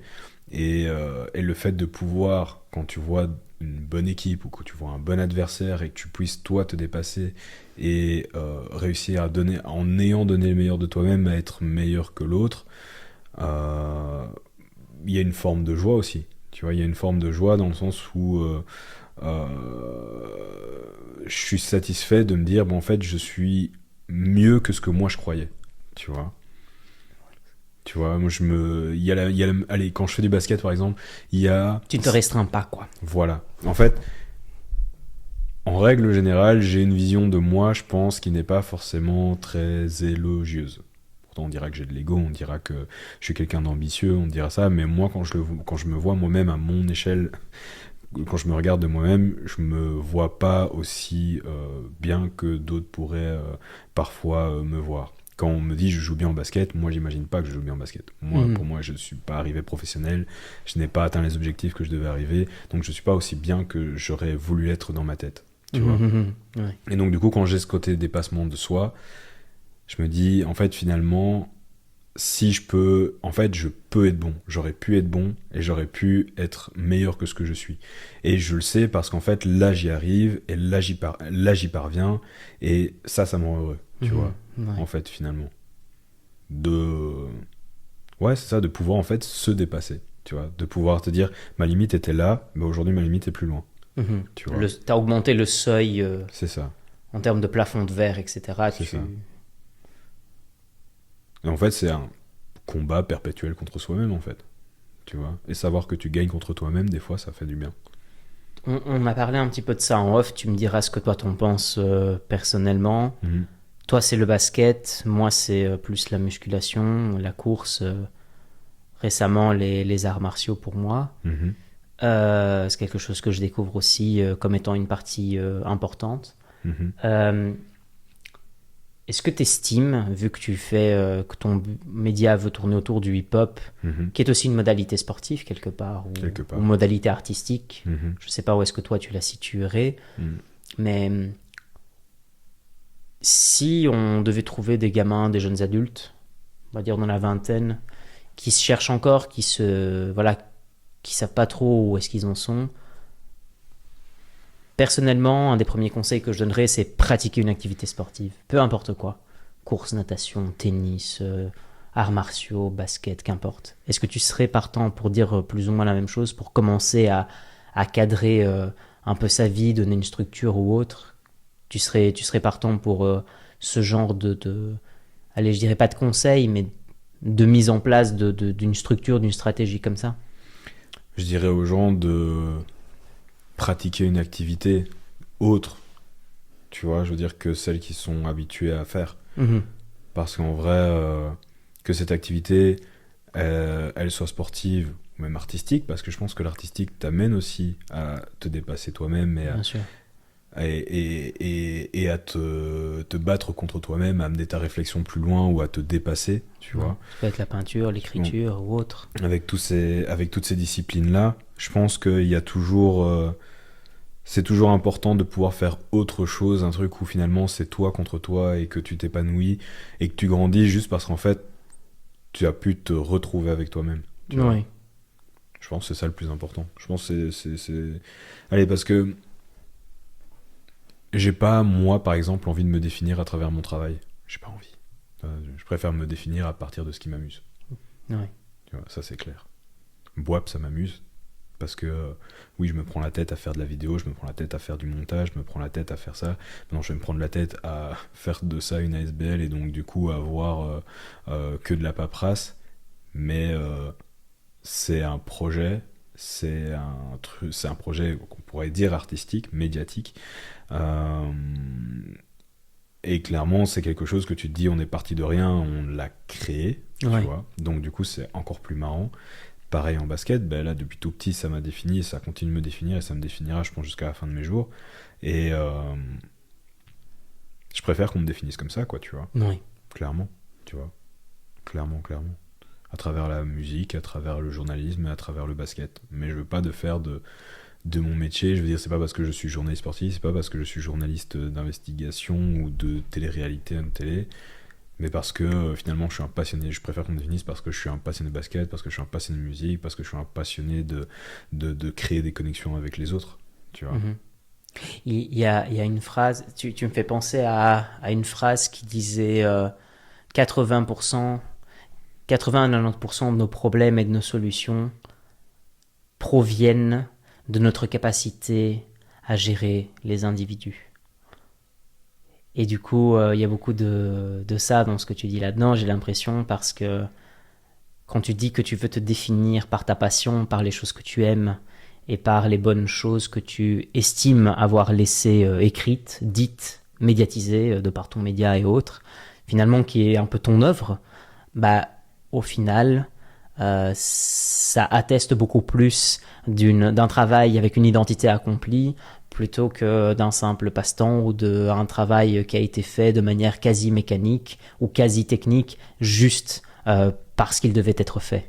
C'est-à-dire c'était pas quelque chose qu'on t'a contraint à faire, mais que tu as fait toi-même. Donc certes, c'est comme tu disais, c'est plus de paperasse, plus de trucs administratifs, ça fait plus d'étapes. Parfois, on essaie de te mettre des bâtons dans les roues ou autre, où on va te rendre la tâche parfois un peu plus compliquée. Mais au final, si tu es heureux de partager ce que tu partages et de faire ce que tu fais, comme tu viens si bien de le dire, au final, ta capacité à dealer avec les gens, qui t'a permis de résoudre tous tes problèmes-là et de parcourir ce parcours au final, on retourne à notre point A, point B, ben, elle est faite, quoi. Elle est accomplie. Enfin, j'ai l'impression, en tout cas. Ouais, clair. J'espère qu'elle n'est pas accomplie quand même. Parce que si c'est accompli, c'est dire que c'est fini. Oui, non, mais je veux dire, en tout cas, je dirais pas accompli. Ouais, tu fais bien de me rattraper là-dessus. Je dirais pas accompli, mais en tout cas, c'est en voie d'accomplissement. C'est ça, mais je veux dire, c'est formé, quoi. Je veux dire, parce que tu as créé quelque chose. Moi, ce que je trouve très, très chouette dans les individus comme toi et ceux qui créent des choses, c'est que il y a quelque chose d'intrinsèquement précieux dans la création de valeur qui passe de la non-existence à l'existence. C'est-à-dire, il n'y avait pas ton média avant, tu l'as créé, tu as eu une idée, en l'occurrence avec ton pote, et elle est définie. Alors, est-ce qu'elle est pour autant accomplie? Ça, c'est autre chose, mais parce que j'aime bien le mot accomplir, parce que ça veut dire qu'il y a quand même une étape qui a été franchie. Et le fait de passer de 0 à 1, 0 non-existence, 1 existence, bah, au fait, c'est l'infinité bordélique dans le processus 0-1 a été accompli. Et ça, c'est déjà énorme, quoi. Ouais. Tu vois? Et ça, je trouve ça chouette, quoi. Parce que tu es capable de créer de la valeur, au fait. Tu es capable de faire apparaître quelque chose qui n'existait pas avant. Dit comme ça, on a l'impression que je te jette encore full rose, mais c'est vraiment le cas. Mais ce n'est pas le but de l'émission? Entre autres. Ah oui, d'accord. Bah, tu vois, finalement, mais c'est de partager des bonnes choses, donc oui. Mais c'est vraiment, et je souligne parce que passant par ce processus moi-même également, enfin c'est sûr que, en fait, on revient à nouveau à cette chose que on ne se rend pas tellement compte de tout ce qu'on a fait jusqu'au moment où on l'a fait. Et quand il y a cette prise de recul pour voir ce que l'on a accompli avant, on ne se rend toujours pas compte de l'étendue vraiment de tout qui a été accompli au fait. Ça veut pas dire qu'il reste pas encore des choses à accomplir, ça veut pas dire que la quête elle est terminée, ça veut juste dire qu'au fait on est peut-être plus loin que ce que l'on pensait être au début. Et parfois on a l'impression de stagner alors qu'on avance blindé, et parfois on a l'impression de ne pas avancer du tout, et ainsi de suite. Enfin, c'est toujours un processus très irrégulier, je pense. Mais la complication de tout ce que tu dis là, c'est de parvenir à se rendre compte. De prendre le temps de pouvoir se rendre compte, d'estimer le chemin parcouru, d'estimer la valeur de ce chemin parcouru. Tout ça, c'est tellement compliqué. Moi, je sais que j'y arrive pas. Moi, j'ai beaucoup de mal aussi. Moi, j'y arrive pas du tout. Moi, c'est, tu vois, par exemple, en faisant ton podcast et en t'entendant, c'est toi qui m'aides à me rendre compte. Moi, tout seul, j'y arriverai pas. Tu vois. Mélissa, je discute, je sais tous les jours avec elle. Le problème particulier, premier avec lequel je discute avec elle, qui me concerne, c'est parvenir à se rendre compte. Je ne parviens pas à donner de la valeur à tout ce que je fais, parce que pour moi, je suis pas arrivé au bout. Donc du coup, ça n'a pas encore de la valeur, tu vois. Alors du coup, tu vas me dire, mais quel est le bout? Quel est l'objectif? Je ne sais pas encore. C'est mon autre problème, tu vois. Mais à chaque fois, je ne parviens pas à me rendre compte. Par exemple, là, j'ai fait une année de commentaire basket. Bah, moi, je réfléchis au fait que, est-ce que l'année prochaine, je vais encore en faire? Je me dis pas, j'ai fait une année, j'ai fait que du basket, c'était génial. Je me dis, est-ce que l'année prochaine, je vais encore en faire? Mhm. Tu vois? La vision Ouais, au futur et surtout de dire est-ce que je vais maintenir ce que j'ai fait, est-ce que je vais m'améliorer dans ce que j'ai fait et tout, voilà, sans forcément me rendre compte de ce qu'il y avait derrière, quoi. voilà. Alors que bah, ce que tu as fait derrière, c'est quand même un an où on t'a fait confiance, où tu as pu commenter du basket, où tu as assumé ton rôle et que tu as le droit de te dire que tu l'as bien fait. Personne d'autre ne te le dira, mais si toi tu te le dis déjà toi-même, c'est déjà bien. C'est déjà Moi, bien. je fais pas ça, tu vois. Parce que bah, je sais pas pourquoi, je le fais pas, mais ça me vient pas naturellement que de le faire. Et en ça, Ouais. en un sens, j'aime bien tout ce qui est photo, vidéo et réseaux sociaux parce que si tu le publies, à un moment donné, ça restera une trace qui durera dans le temps. Et quand tu vas revenir dans, je sais pas, dans ta bibliothèque de photos, dans ton smartphone, quand tu vas revenir sur tes posts Instagram, quand tu vas revenir sur tes souvenirs Facebook, en fait, tu te rends avec le temps, tu prends dans la gueule, tu sais, la distance qu'il y a entre toi et cette photo. Ouais. La distance parcourue. Moi, je me prends tout le temps ça dans la tronche. Je me dis, oh putain, en fait, on a vécu tout ça. J'ai eu le temps de vivre tout ça. C'est trop cool. Ouais. Si je pouvais parler à ce mec que je vois dans la photo et que je me dis, j'ai vécu tout ça, tu vois. Et c'est le seul moment où je prends, on va dire, le temps d'avoir cette pincée de je me rends compte, pardon, du chemin parcouru, tu Ouais. vois. C'est quand je regarde les photos souvenirs ou des trucs comme ça, des trucs qui me concernent et qui concernent finalement moi et les autres pecnos qui sont sur la photo, tu vois. Mhm. Bisous aux pecnos, hein, ce sont des potes. Mais tu vois, genre, Oui, à bien sûr. chaque fois, c'est quand tu te rends compte, c'est, Ouais. c'est le travail que j'ai le plus de mal à faire parce que dans l'instant T, jamais je vais me rendre compte de ce que j'ai parcouru. C'est clairement l'instant T plus X années où là, bah, du coup, en regardant en arrière, je fais ah, shit. Si je savais qu'à ce moment-là, je faisais autant et que ça m'amènerait à faire tout ce que je fais aujourd'hui, j'aurais pris le temps d'apprécier ce que j'étais déjà en train de faire. Tu vois ce que je veux dire? Oui. Je vois totalement ce que tu viens de dire parce que ça fait écho. Mais ça fait écho déjà à plusieurs choses, à plusieurs événements de ma vie, tant personnels Mhm. que professionnels, mais également, même pour prendre l'exemple ici du podcast, bah, quand j'ai commencé, j'avais 7 abonnés et une ou deux vidéos, parce que les deux premières vidéos étaient, je dirais pas qu'elles étaient catastrophiques, loin de là, parce que le fond était bon, mais la forme n'était pas ce que je voulais. C'était la première fois que je me montrais comme ça en caméra.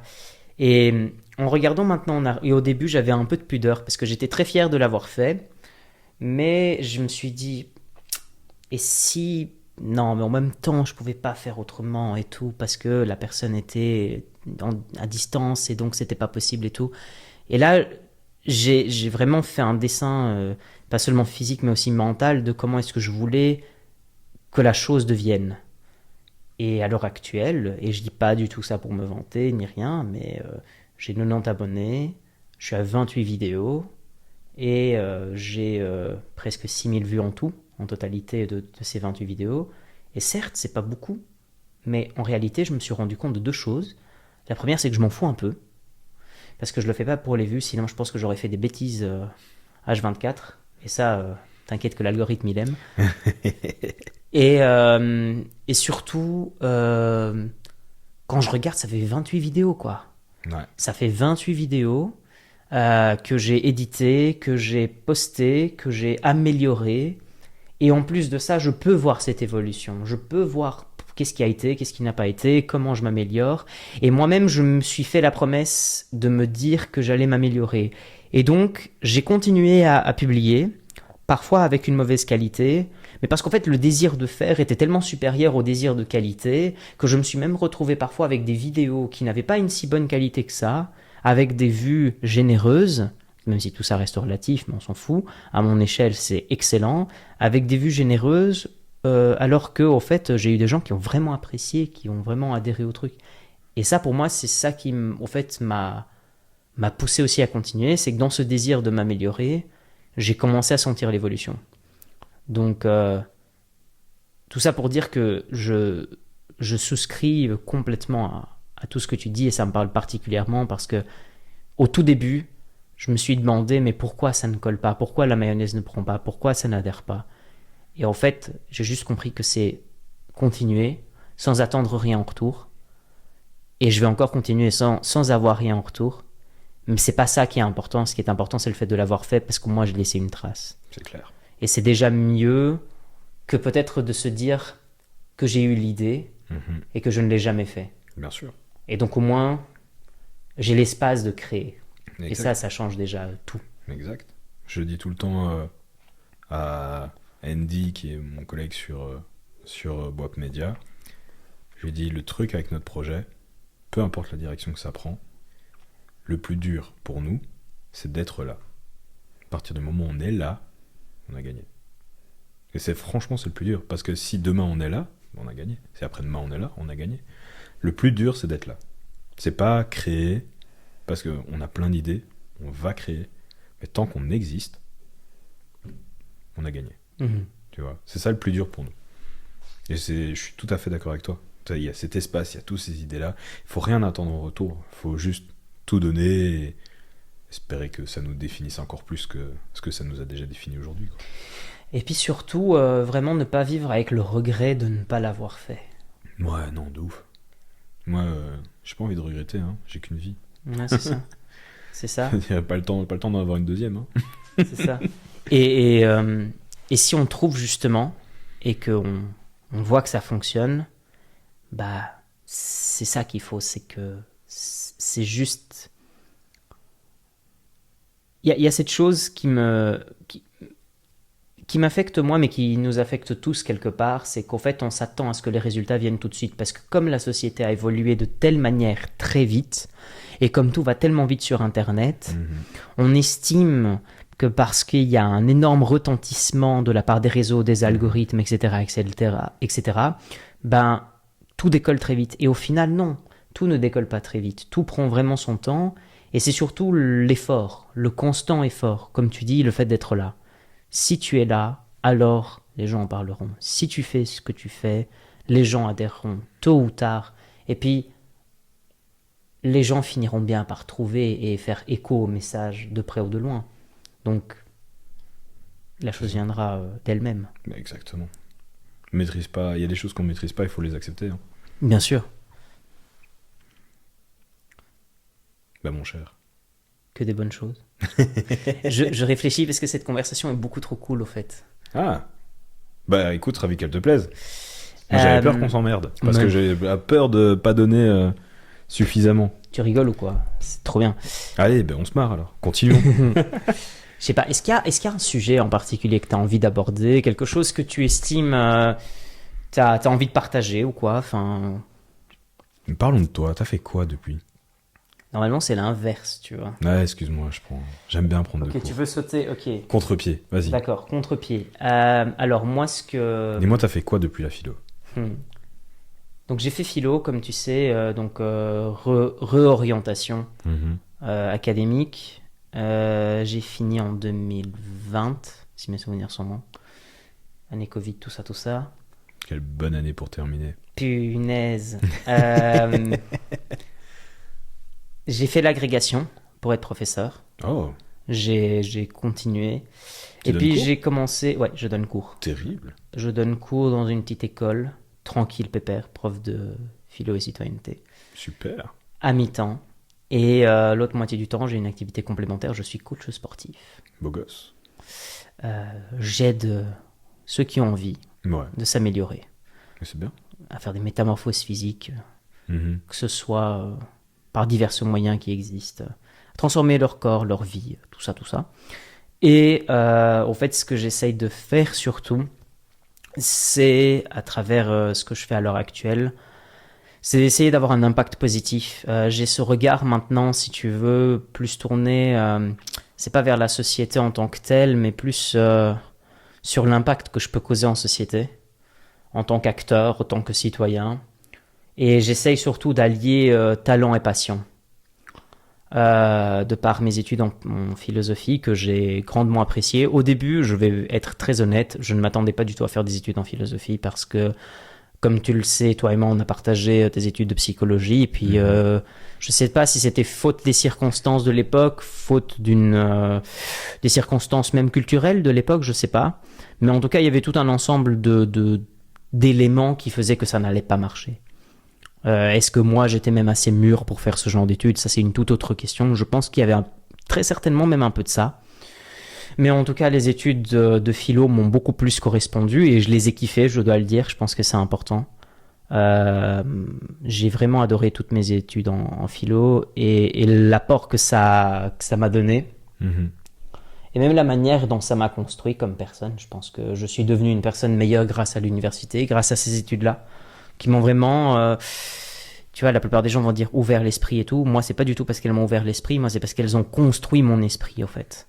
Elles ont défini et affiné des capacités que j'avais en moi.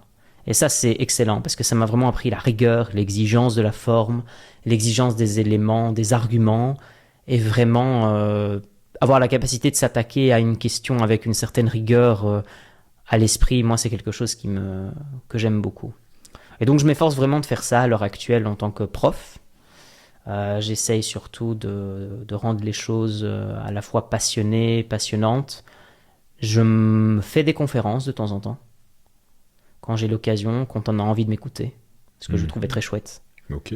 Je me rends compte que je kiffe donner des conférences. Allez. Je kiffe parler devant les gens, je kiffe partager des choses. Terrible. Je pense que c'est d'ailleurs de là qu'est aussi née mon idée ici pour le podcast, au fait. C'est que j'avais tellement peut-être envie de partager et d'avoir des choses à dire que je pense que ce serait vraiment triste si je ne laissais pas une trace. On en revient au basket, on en revient à ce que tu disais sur le journalisme, sur le storytelling. Je pense que, en fait, il y a quelque chose de profondément enraciné en chacun d'entre nous dans l'idée de raconter une histoire. Et moi, quand je suis très passionné par un sujet, peu importe ce que c'est, je dis pas que je vais en parler pendant des heures parce que j'en suis pas capable non plus, mais en tout cas, je suis capable d'amener conversation. Et le fait de pouvoir dire des choses aux gens, dire des choses que je pense ces personnes-là ont envie d'entendre, ou ont peut-être parfois besoin, encore une fois, sans tomber dans une caricature du développement personnel, mais je trouve qu'au fait, ça peut vachement aider, quoi. Ouais. Et je pense qu'il y a, et je dis pas que les jeunes, mais je pense que les gens ont envie et besoin d'entendre certaines choses, et que ça peut leur faire du bien. Par exemple, plus concrètement, il y a quelques mois de maintenant, je sais plus si c'était en octobre ou novembre, je pense, de 2023, mais j'ai donné une conférence et j'ai adoré. J'ai adoré. C'était sur la philosophie du sport et du bien-être, dans lequel je parle brièvement de ce que le sport est et de ce qu'il représente pour moi. Et voilà, un petit peu de culture générale sur le sport, pourquoi est-ce que c'est important de se mettre au sport, etc. etc. Donc voilà, c'est vraiment quelque chose qui me passionne grandement et puis c'est de l'expérience, ce sont des compétences. Au final, un philosophe, c'est quoi son but? C'est de parler en public, c'est de pouvoir analyser le réel, comprendre la structure du réel, amener le réel aux gens aussi, amener quelque chose. Attention, je ne me prends pas du tout pour le porteur de vérité, loin de là, mais il y a quelque chose dans la philosophie, comme c'est une discipline tellement exigeante, qui fait qu'au final, tu ne peux qu'être qu'exigeant avec toi-même, et donc tu ne peux que avoir envie d'amener ça de la manière la plus forte possible, la plus exigeante possible, et dans un certain espace qui puisse te permettre de le faire. Et ça, je trouve ça très beau et très chouette, et voilà. Donc ça, c'est ce que je fais à l'heure actuelle. Et c'est pas mal, hein. Dans la mesure du possible, quoi. Voilà. Tu le fais plutôt bien, on dirait. Je travaille beaucoup, on va dire ça comme ça. Mais je dors mieux la nuit. C'est déjà bien. C'est bien, ça. C'est déjà énorme. Parfois, je dormais mal la nuit parce que, et je me rends compte, c'était pas tellement à cause du nombre de choses que je faisais, parce que le nombre de choses que je fais font que je dors tranquillement, parce que je suis fatigué à la fin. Mais il y a surtout ce côté un peu... Comme tu disais, au fait, c'est... Ok, j'ai fait 1 an de interview de basket, comme tu disais, et l'année prochaine. Et moi, et c'est contre-productif et je m'en rends bien compte, mais à la fin de ce podcast, il y a une partie de moi qui va être très triste. Parce que de un, tu seras plus là. Non. Et de deux, parce qu'en fait, je vais penser déjà au prochain. Et donc, Ouais. je vais penser à l'édition de celui-ci. Ouais. Et il y a le côté... En fait, comme je trouve que c'était tellement chouette, je n'attends qu'une seule chose, c'est d'aller partager ça avec le monde, avec mes proches. Tu vois. Et donc, les enchaînements s'en suivent et font que tu as l'impression de ne pas savourer. Mais je me rends compte également qu'au fur et à mesure que les épisodes de podcast sortent, je savoure de plus en plus. Ok, ça c'est cool. Et c'est pour ça que justement, maintenant, je les espace aussi de plus en plus. Et j'essaye justement de savourer davantage de ride, pour ainsi dire, tu vois, parce que c'est important de faire ça, quoi. J'espère que tu prends le temps de les réécouter. Oui, justement, je les réécoute. Et c'est grâce à ça que je les améliore. Parce que mais ça pas seulement pour les améliorer, mais je veux dire aussi pour, au final, pour faire la boucle, mais pour s'en rendre compte, en fait. Pour s'en rendre Confession, compte. je me suis déjà ému en réécoutant. Allez, Ouais. incroyable. Oui, C'était- et ça peut paraître narcissique, mais c'est pas du tout le cas. C'est que justement, je me rends compte de la valeur, de la force des paroles des gens que j'ai invités. Ouais, c'est ça. Et là, t'es content parce qu'en fait, finalement, t'as atteint ce que tu voulais, ce que tu attendais en faisant ce podcast. Oui. Oui, oui, oui. Et bizarrement là, à ces moments-là, justement un petit peu plus... ces moments beaucoup plus précieux qui seraient le summum vraiment de ce travail, qui finalement n'est pas un travail, c'est un hobby. Je suis pas du tout caméraman, ni monteur, ni rien. Mais en écoutant justement, comme je te disais, la force des paroles de certaines personnes, et parfois en étant très ému, en me disant, punaise, mais c'est vraiment important, ce qu'il vient de dire là, ça me frappe et tout, au fait, je me dis qu'il y a une part de mission accomplie, au fait. Si quelqu'un a la chance d'écouter cette personne dire ça, tu vois, Ouais, claque. dans ma tête, je me dis, si cette personne se prend une claque, un coup de poing dans l'estomac, qu'importe, écoute cette phrase ou cet événement de cette personne-là, je me dis, pouah. Et c'est un peu ça, c'est aussi cette idée finalement de... tu te dis, j'ai contribué à ça, c'est ta trace que Ouais. t'as laissée sur ton monde, en fait. Tu Ouais, vois. c'est ça. Et c'est un peu ça, je pense, qui fait qu'on est un peu similaires, toi et moi, c'est que finalement, on cherche cette trace, à déposer cette trace, à laisser cette trace qui nous définira de la meilleure manière possible. Qui fera que quand on regardera la trace, on a compris que de 0 à 1, de je n'existe pas et j'existe, eh bien, il y a ce André, il y a ce Mathieu, et que tu te dis, waouh, il en a fait des trucs, tu vois, c'est cool, c'est bien. Et en plus, il a pu partager aux autres, il a pas essayé de conserver pour lui, il a pu donner aux autres aussi, et il a pu se définir, il a pu se trouver. Force à lui, tant mieux, quoi. Il y a une chose qui, je ne peux pas non plus... tu me dis si je commence à trop parler, Non, vas-y. mais il y a aussi une chose qui m'a beaucoup inspiré aussi, également, c'est qu'en réalité... Je sais bien que les podcasts ne sont pas nouveaux sur la toile et que voilà, il y a déjà des grands maîtres du podcast qui s'y trouvent sur Internet. Je pense notamment à Joe Rogan, je pense notamment à Chris Williamson, qui sont des podcasteurs du milieu anglo-saxon qui sont extrêmement prolifiques et qui ils ont une qualité aussi à la dimension de leur public et à la dimension de ce qu'ils font. Mais c'est vraiment... Et je ne le soulignerai jamais assez, c'est vraiment sur cette idée dont tu viens de faire mention, de passer du 0 au 1, c'est... Eux, ils ont fait ça parce qu'ils avaient envie de faire ça. Quelques années plus tard, en les ayant écoutés, et en les écoutant toujours, je me rends compte que la force des paroles des invités, ou des gens que je peux être susceptible d'inviter, peuvent me faire voir des choses que je n'ai peut-être pas vues avant. Et peuvent à moi aussi me faire écouter des choses auxquelles je n'y serais pas spécialement confronté.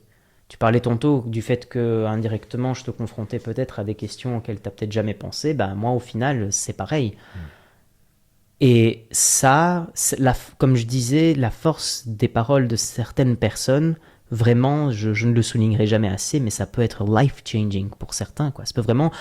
Je dis pas que ça peut leur faire changer complètement de trajectoire de vie, parce que je me prends pas non plus pour... voilà. Mais c'est le côté... au moins, j'ai dit les choses dans un temps donné, dans un espace donné, et ces choses-là peuvent apporter potentiellement quelque chose à quelqu'un. Et si quelqu'un se trouve perdu, si quelqu'un n'a pas spécialement envie d'être là, bah peut-être que en écoutant un certain podcast ou en tombant sur un certain podcast à un moment donné de leur vie, peut-être que ça peut leur donner envie de tout faire, au fait, de changer, de poursuivre son rêve, d'être, je sais pas moi, peintre, architecte, qu'importe, qu'importe. Faire des choses vivantes, c'est plus important que n'importe quel autre. Faire des choses vivantes, c'est beaucoup plus important que n'importe quelle autre chose spectaculaire, entre guillemets. Parce qu'au final, tout ça est éphémère. À la fin, ce qui compte réellement, ce sont les choses vivantes que tu fais. C'est clair. C'est comme ça que les gens se souviennent, en fait, finalement. C'est ça. Pour reprendre un exemple du basket, je pense à Kobe Bryant, que j'aimais beaucoup d'ailleurs. Et que je ne me suis pas rendu compte à quel point je l'aimais quand j'ai appris son décès, figure-toi. Parce que je savais que c'était une figure... en plus, c'est ça. En plus, c'est quelqu'un qui était légèrement sous-coté dans mes souvenirs, parce qu'en fait, il y avait le devant de la scène avec LeBron James et tout ça, si mes souvenirs sont bons, enfin, tu me corrigeras. Je sais que c'était une figure de proie, hein, que c'était un grand monsieur aussi, Kobe Bryant, mais c'est surtout ce qu'il ne disait pas qui faisait la différence. Parce qu'après qu'il ait été décédé, la plupart de ses collègues d'équipe ont tous dit, un jour, au matin, on voulait s'entraîner, et on ne savait pas trop comment est-ce qu'on devait s'entraîner, et on savait juste que le rendez-vous était à 5h du matin au terrain. Et au fait, quand les mecs ils arrivaient à 5h du matin, il y avait déjà Kobe Bryant qui avait sorti du bain glacé à 5h du matin et qui était déjà prêt à faire les practice shoots, quoi. Et là, je me suis dit, au fait, la capacité, la dédication, la discipline d'acier de ces gars, y compris de ses collègues, déjà de se lever à une heure pareille, mais ensuite de voir que Kobe Bryant était là, déjà prêt pour la pratique, c'est une mentalité, c'est un autre niveau quand même. C'est un autre mental. Et la Mamba mentality. C'est ça. Et quand tu vois ça, tu vois, tu te dis quelle est la volonté, la puissance qui anime ces gens-là. C'est des gens qui ont une volonté hors du commun. Prendre un exemple, c'est une chose, mais il faut aussi se rendre compte à quel point ce type-là a une volonté hors du commun. Le Kobe Bryant, le Michael Jordan, le LeBron James pour continuer dans le basket, mais tu peux les prendre aussi dans d'autres sports. Tu vois. Absolument. Ces gens qui ont des volontés que tu n'as jamais vues, qui vont y aller coûte que coûte et qui ont la chance aussi de trouver l'entourage qui leur a permis aussi de pouvoir au mieux maximiser cette volonté ou au mieux permettre à cette personne de vivre cette volonté-là, quoi. C'est ça. C'est pas évident, tu sais. Non. D'avoir cette volonté, oui, mais de la faire subir aux autres aussi. Tu vois ce que je veux dire ? C'est pas hyper évident. C'est pas évident, parce que tu peux en souffrir aussi. Hein. Oui. On sait pas à quel point les grands sportifs en ont souffert de cette volonté. On peut prendre un exemple très actuel, les Jeux Olympiques. Hein. Les Jeux Olympiques, je pense vraiment à quel point eux, ils ont sacrifié des choses, du temps avec leurs compagnes, et même avec leurs enfants, et ils sont là, ils ont une mentalité, une dédication d'acier, et ils font des choses incroyables. Hein. Et les Jeux Olympiques, parce que aussi c'est le plus grand événement sportif, et que c'est qu'une fois tous les 4 ans, tu sais, t'as encore ce truc encore plus sacré. Le fait que t'es pas là tous les jours. C'est ça. T'es pas là tous les jours et tu dois te donner dans l'ombre pendant 4 ans pour qu'au final, pendant une période de 2 semaines, potentiellement, on se souvienne de toi pour toujours. Le meilleur exemple, moi j'aime bien la phrase de Usain Bolt qui disait « Je me suis préparé à courir durant 4 ans pour courir 10 secondes. Ouais. » Et il bat le record du monde à 9,58. C'est fou. C'est fou quand tu dis ça, tu n'imagines pas l'effort colossal que c'est. Non. Le mental colossal qu'il faut, ouais. Tu vois, pour pouvoir atteindre finalement cette quintessence de ta performance, quoi. Ouais. Ça, c'est bien dit. Ouais, parce que c'est ça qu'ils cherchent, ouais. Tu vois.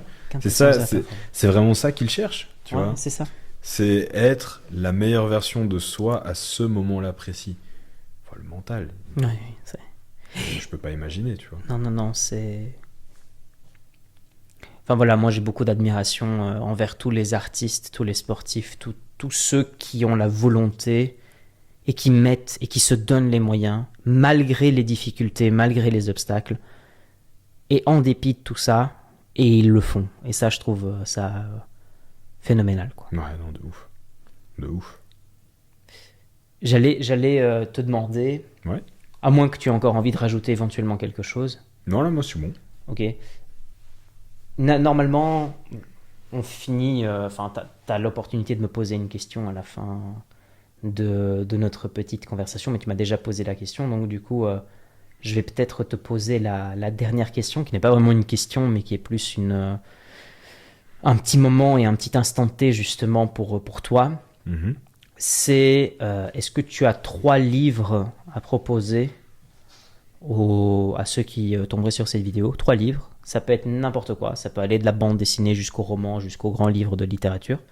Et ensuite, un conseil pour les jeunes générations, pour les jeunes adultes aussi, de notre âge. Voilà. Ok, des livres. Alors moi, je lis pas beaucoup de livres sans images. J'ai beaucoup de magazines, j'ai beaucoup de BD. Je suis un grand fan de BD. Ok. À mon avis, mon premier livre que je vais conseiller, j'ai commencé avec un livre magazine. J'ai une affection toute particulière pour le travail de Rivers, qui est un média français sur le basket. Il travaille avec beaucoup de journalistes qui sont capables de voyager jusqu'aux États-Unis et qui vont parler pas seulement de basket, mais surtout de la culture d'une franchise NBA, d'un club NBA, ou alors d'une culture qui rassemble, on va dire, qui regroupe un profil de joueurs, c'est des défenseurs par exemple ou des playmakers. Ils sont un travail genre vraiment de qualité, de passionnés, et je les observe aussi parce que quelque part, j'aimerais bien arriver avec Boap un jour de pouvoir vivre de ce média, tu vois, de pouvoir générer, euh, faire pas générer de l'argent, mais vraiment faire traverser de l'argent dans un sens, tu sais, que ça rentre et que ça sort, tu vois, qu'au final, que tu as un système, on va dire, avec cette idée-là, qui me permettrait à moi, à Bandy, aux autres qui travaillent avec nous, de pouvoir vivre de ce média. C'est aussi pour ça que je regarde attentivement ce que fait ces gens-là avec ce magazine, parce que je sais que c'est avant tout des passionnés qui parlent de la balle orange, et voilà, c'est clairement, on va dire, un goal, tu vois. Excellent. Donc, du coup, je ne peux que conseiller n'importe quel magazine de ce média-là, qui en général s'appelle Rivers Basket, et qui ont des MOOC assez conséquents, importants, et vraiment de fond. Un autre livre que je peux conseiller, je réfléchis, mais c'est surtout, à mon avis, ce sera de la bande dessinée. Et dans la bande dessinée, je vais choisir 2 styles différents, comme ça il y aura 2 livres. Mais je vous conseille vraiment de se pencher sur les comics américains, DC et Marvel. Davantage Marvel que DC. Pourquoi ? Parce que dans Marvel et DC, il y a une grosse différence, c'est que du côté de DC, les gentils sont des gentils, les méchants sont des méchants, point.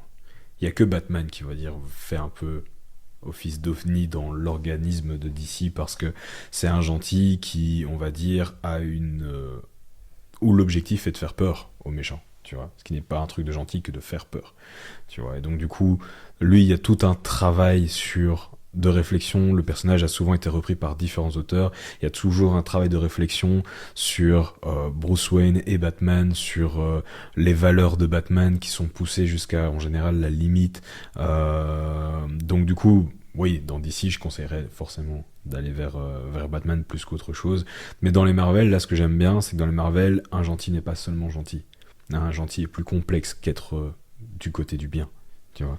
C'est là où je trouve que les Marvel sont beaucoup plus intéressants, c'est parce que il y a une profondeur dans chaque personnage, profondeur qui forcément est réalisée parce que les personnages ont traversé différents auteurs, sont passés entre les mains de différents auteurs et qui leur ont fait vivre du coup à ce personnage différentes aventures, qui fait que t'as par exemple aujourd'hui, je pense à un Wolverine quand tu penses aujourd'hui, en fait plus large qu'un Wolverine mais un X-Men où tu découvres qu'en fait il y a énormément de réflexions derrière les X-Men. Tu comprends qu'on peut parler de discrimination, donc pas aller plus loin, on peut parler de racisme avec les X-Men. Tu peux parler de Captain America, de ses valeurs des États-Unis, mais à quel point il représente des États-Unis qui n'est pas lui en fait. Tu peux voir avec Iron Man et tous ces problèmes de cupidité. En fait, les gentils ont des défauts et c'est ça qui font que ce sont des héros et des humains incroyables parce que ils sont entiers. Donc clairement, moi je ne peux que conseiller que d'aller lire les comics et de parcourir en fait les différents personnages et de se trouver son personnage héros qui le représente bien. Donc clairement, moi j'adore les comics, tout ça. À chaque fois je suis estomaqué en fait. Si je peux me permettre Ouais. de contre-argumenter un tout petit peu, Vas-y. j'adore les Marvel, j'adore les DC, Ouais. mais je vais apporter une nuance sur les DC. Mhm. Il y a d'autres personnages du monde de DC qui sont un peu moins connus, Ouais. comme Ouais. le Archer Emerald de Warrow ou quoi, Bien sûr. qui lui justement est quelqu'un qui n'est pas du tout gentil Non. et qui est élevé au rang de héros plus vers la fin de la quête justement. Le Flash aussi. Ouais. Ça dépend encore de quel auteur ou de quelle phase on parle, parce qu'il y a aussi certains arcs de narration du Flash Bien qui sûr. ont quand même des tournures assez dark, Mhm. et C'est dans vrai. lesquels justement celui qui est perçu comme le gentil a vraiment beaucoup de défauts, parce que sous couvert de bonnes intentions, Il fait pas bien. voilà, c'est ça. Sous couvert Et, de bonnes intentions. et des gens en souffrent et tout, donc voilà, je serais un petit peu moins catégorique à ce niveau-là. C'est parce que souvent on Et oppose. après, je suis biaisé parce que j'aime beaucoup les deux univers aussi. Ah ouais, pareil. Mais c'est parce que souvent on oppose et je pense que DC a davantage développé aussi a davantage développé ses personnages comme au final il faut aussi pouvoir accepter les défauts des héros. Et parce que je pense surtout la plus grosse opposition à Batman, c'est Superman. Tu vois, par exemple, Superman c'est un boy scout. Pourtant, ça n'a pas empêché de faire un livre comme la mort de Superman. Tu vois, Ouais, où là, du absolument. coup, tu découvres un autre Superman et la cover de ce bouquin est trop bien. Ouais. Et que je réfléchisse parce que j'avais un autre héros d'ici pour toi qui aussi est empli de défauts, mais j'arrive pas à retomber sur son nom. C'est un héros qui en général pratique de la magie noire. C'est un vieux personnage, un personnage moins connu. Tu sais, il pratique de la magie noire, il est toujours en trench coat et il a souvent une cravate rouge. Merde, je sais plus là comme ça. C'est un Britannique. Ah, oui. Et il est souvent, il voyage entre les deux mondes, donc le monde des vivants et le monde des morts, et il est un peu comme ça. Mais j'ai plus le nom là comme ça. Oui, Constantine. John Constantine. John Constantine, ouais. C'est celui-là par exemple, c'est parfait. Tu Ouais. vois. Ça c'est un de mes persos préférés. Tu vois, John Constantine, parce qu'il il est rempli de défauts. Ce mec n'a Ouais. que des défauts en fait. Ouais. Pourtant en fait c'est un anti-héros. Il faut Ouais. savoir que d'ici quand ils ont des anti-héros, ils sont quand même vraiment bien faits. C'est vrai. Le plus iconique est Batman parce que il n'est pas anti-héros, c'est un héros et il a ses défauts. Là où les autres sont en général des anti-héros et donc du coup tu acceptes le fait que cet anti-héros n'est pas parfait. Tu vois, Flash ils l'ont mieux travaillé, ça je suis d'accord avec toi. Il n'y a pas de stress. Mais voilà. Super chouette. Et sinon en manga, parce que comme ça j'aurais fait tout, tu vois, et encore une BD. Go. En manga, ce que j'ai particulièrement apprécié, tout le monde, en termes de manga basket, moi je suis désolé, je vais rester sur le basket, mais je fais un aparté là-dessus. En termes de manga basket, tout le monde va te parler de Fruits Basket. Et pour moi, c'est pas le meilleur manga de basket, c'est Slam Dunk, le meilleur manga de basket. Slam Dunk, c'est un manga où tu suis Amorichi, qui est un jeune délinquant qui va découvrir tardivement le basket et qui en fait se met au basket parce qu'il a envie de plaire à une fille, tout simplement. Et puis finalement, à force de vouloir s'entraîner pour montrer à cette fille à quel point c'est un grand basketteur, parce que cette fille adore que les basketteurs, finit par prendre goût au basket et finalement se donne à fond dans ce basket et se trouve d'autres objectifs liés justement au basket et à la réussite de son équipe dans le championnat dans le universitaire dans lequel il se trouve. Ok. Je sais pas, l'universitaire c'est high school, mais ils ont leur compétition dans le manga. Je pense pas qu'au Japon ça marche comme ça, mais c'est pas bien grave. Et en vrai, c'est super parce que l'équipe est modelée avec différents personnages qui ont différents objectifs et qui finalement, en se réunissant dans cette équipe-là, vont pouvoir parvenir à atteindre l'objectif final qui est du coup de devenir champion du pays, quoi. Mhm. En suivant différents trucs. Et je trouve dommage, le seul truc que je trouve dommage dans le manga, c'est qu'il a une fin. Mhm. C'est ça que je trouve dommage. Après, Ouais. c'est pas plus mal, tu vois, Ouais. qu'une histoire se termine, mais sans spoiler la fin, parce que c'est pas un truc incroyable, mais on les voit pas en équipe nationale, par exemple. On les voit pas en équipe nationale, c'est justement, c'est ce que te suggère la fin, c'est que le personnage qui est le plus grand talent du Japon, bah du coup est appelé avec l'équipe nationale du Japon, et Amici que tu continues de suivre, en fait lui continue de se décarcasser et travaille en off-season pour la saison suivante, Ouais. en se donnant justement ce nouvel objectif d'atteindre un jour l'équipe nationale du Japon, en Mhm. se disant qu'il pourrait y Mhm. arriver. Donc voilà, je trouve que c'est un manga qui est cool parce qu'il n'a pas énormément de prétention, dans le sens où dans le chef de ses personnages, parce que les personnages n'ont pas tous une trajectoire d'étoile filante. Ok. C'est pas la Tsubasa où finalement tout le monde se retrouve dans l'équipe du Japon et t'es content, tu Ouais. vois. Non, je pense que tout le monde a des idées réalistes de ce qu'ils sont capables de faire. Ton personnage principal est limité, mais en fait il donne, comment dire, il donne le meilleur qu'il a dans ses capacités limitées, donc du coup ça l'aide à pouvoir performer. Et c'est vrai que parfois quand t'es sur un terrain de basket, t'as des gens avec des capacités qui sont pas forcément celles de LeBron James, tu vois. T'as besoin de tous les joueurs de basket sur un terrain de basket, t'as Ouais. besoin de tous les profils, et c'est finalement ceux qui arrivent à maximiser le potentiel de leur profil qui sont aussi sur un parquet. Mhm. Et je trouve que ce manga-là rend une part belle au basket, pour le coup. Ah, excellent. Donc voilà, c'est un manga, je pense, qui a commencé en 97, qui s'est terminé quelque part dans les années 2000, début des années 2000, et en vrai, il est vraiment bien. Je trouve qu'en plus, il a même pas si mal vieilli. J'ai vu qu'il y avait un animé, et donc du coup, je me suis dit, un jour, je vais me le mater. Là, par contre, l'animé est peut-être un peu vieux, mais les vieux mangas sont les plus beaux. Rien à Ouais. foutre. C'est vrai, c'est vrai. Mais voilà, ça, c'est Excellent. mes conseils De lecture. de lecture, clairement. Après, n'importe quel manga peut faire l'affaire, hein. Oui. Là, j'ai quoi? Je me suis mangé Berserk, que j'avais commencé en animé Netflix parce qu'il était sorti en trois animés d'1 heure et demie. Puis j'ai chopé la période en 20 minutes, Ouais. l'animé en 20 minutes de Ouais. 95. J'ai tout bouffé. Et là, maintenant, je suis en train de le lire, c'est encore mieux. En fait, j'aurais dû commencer par les livres depuis le début. Excellent.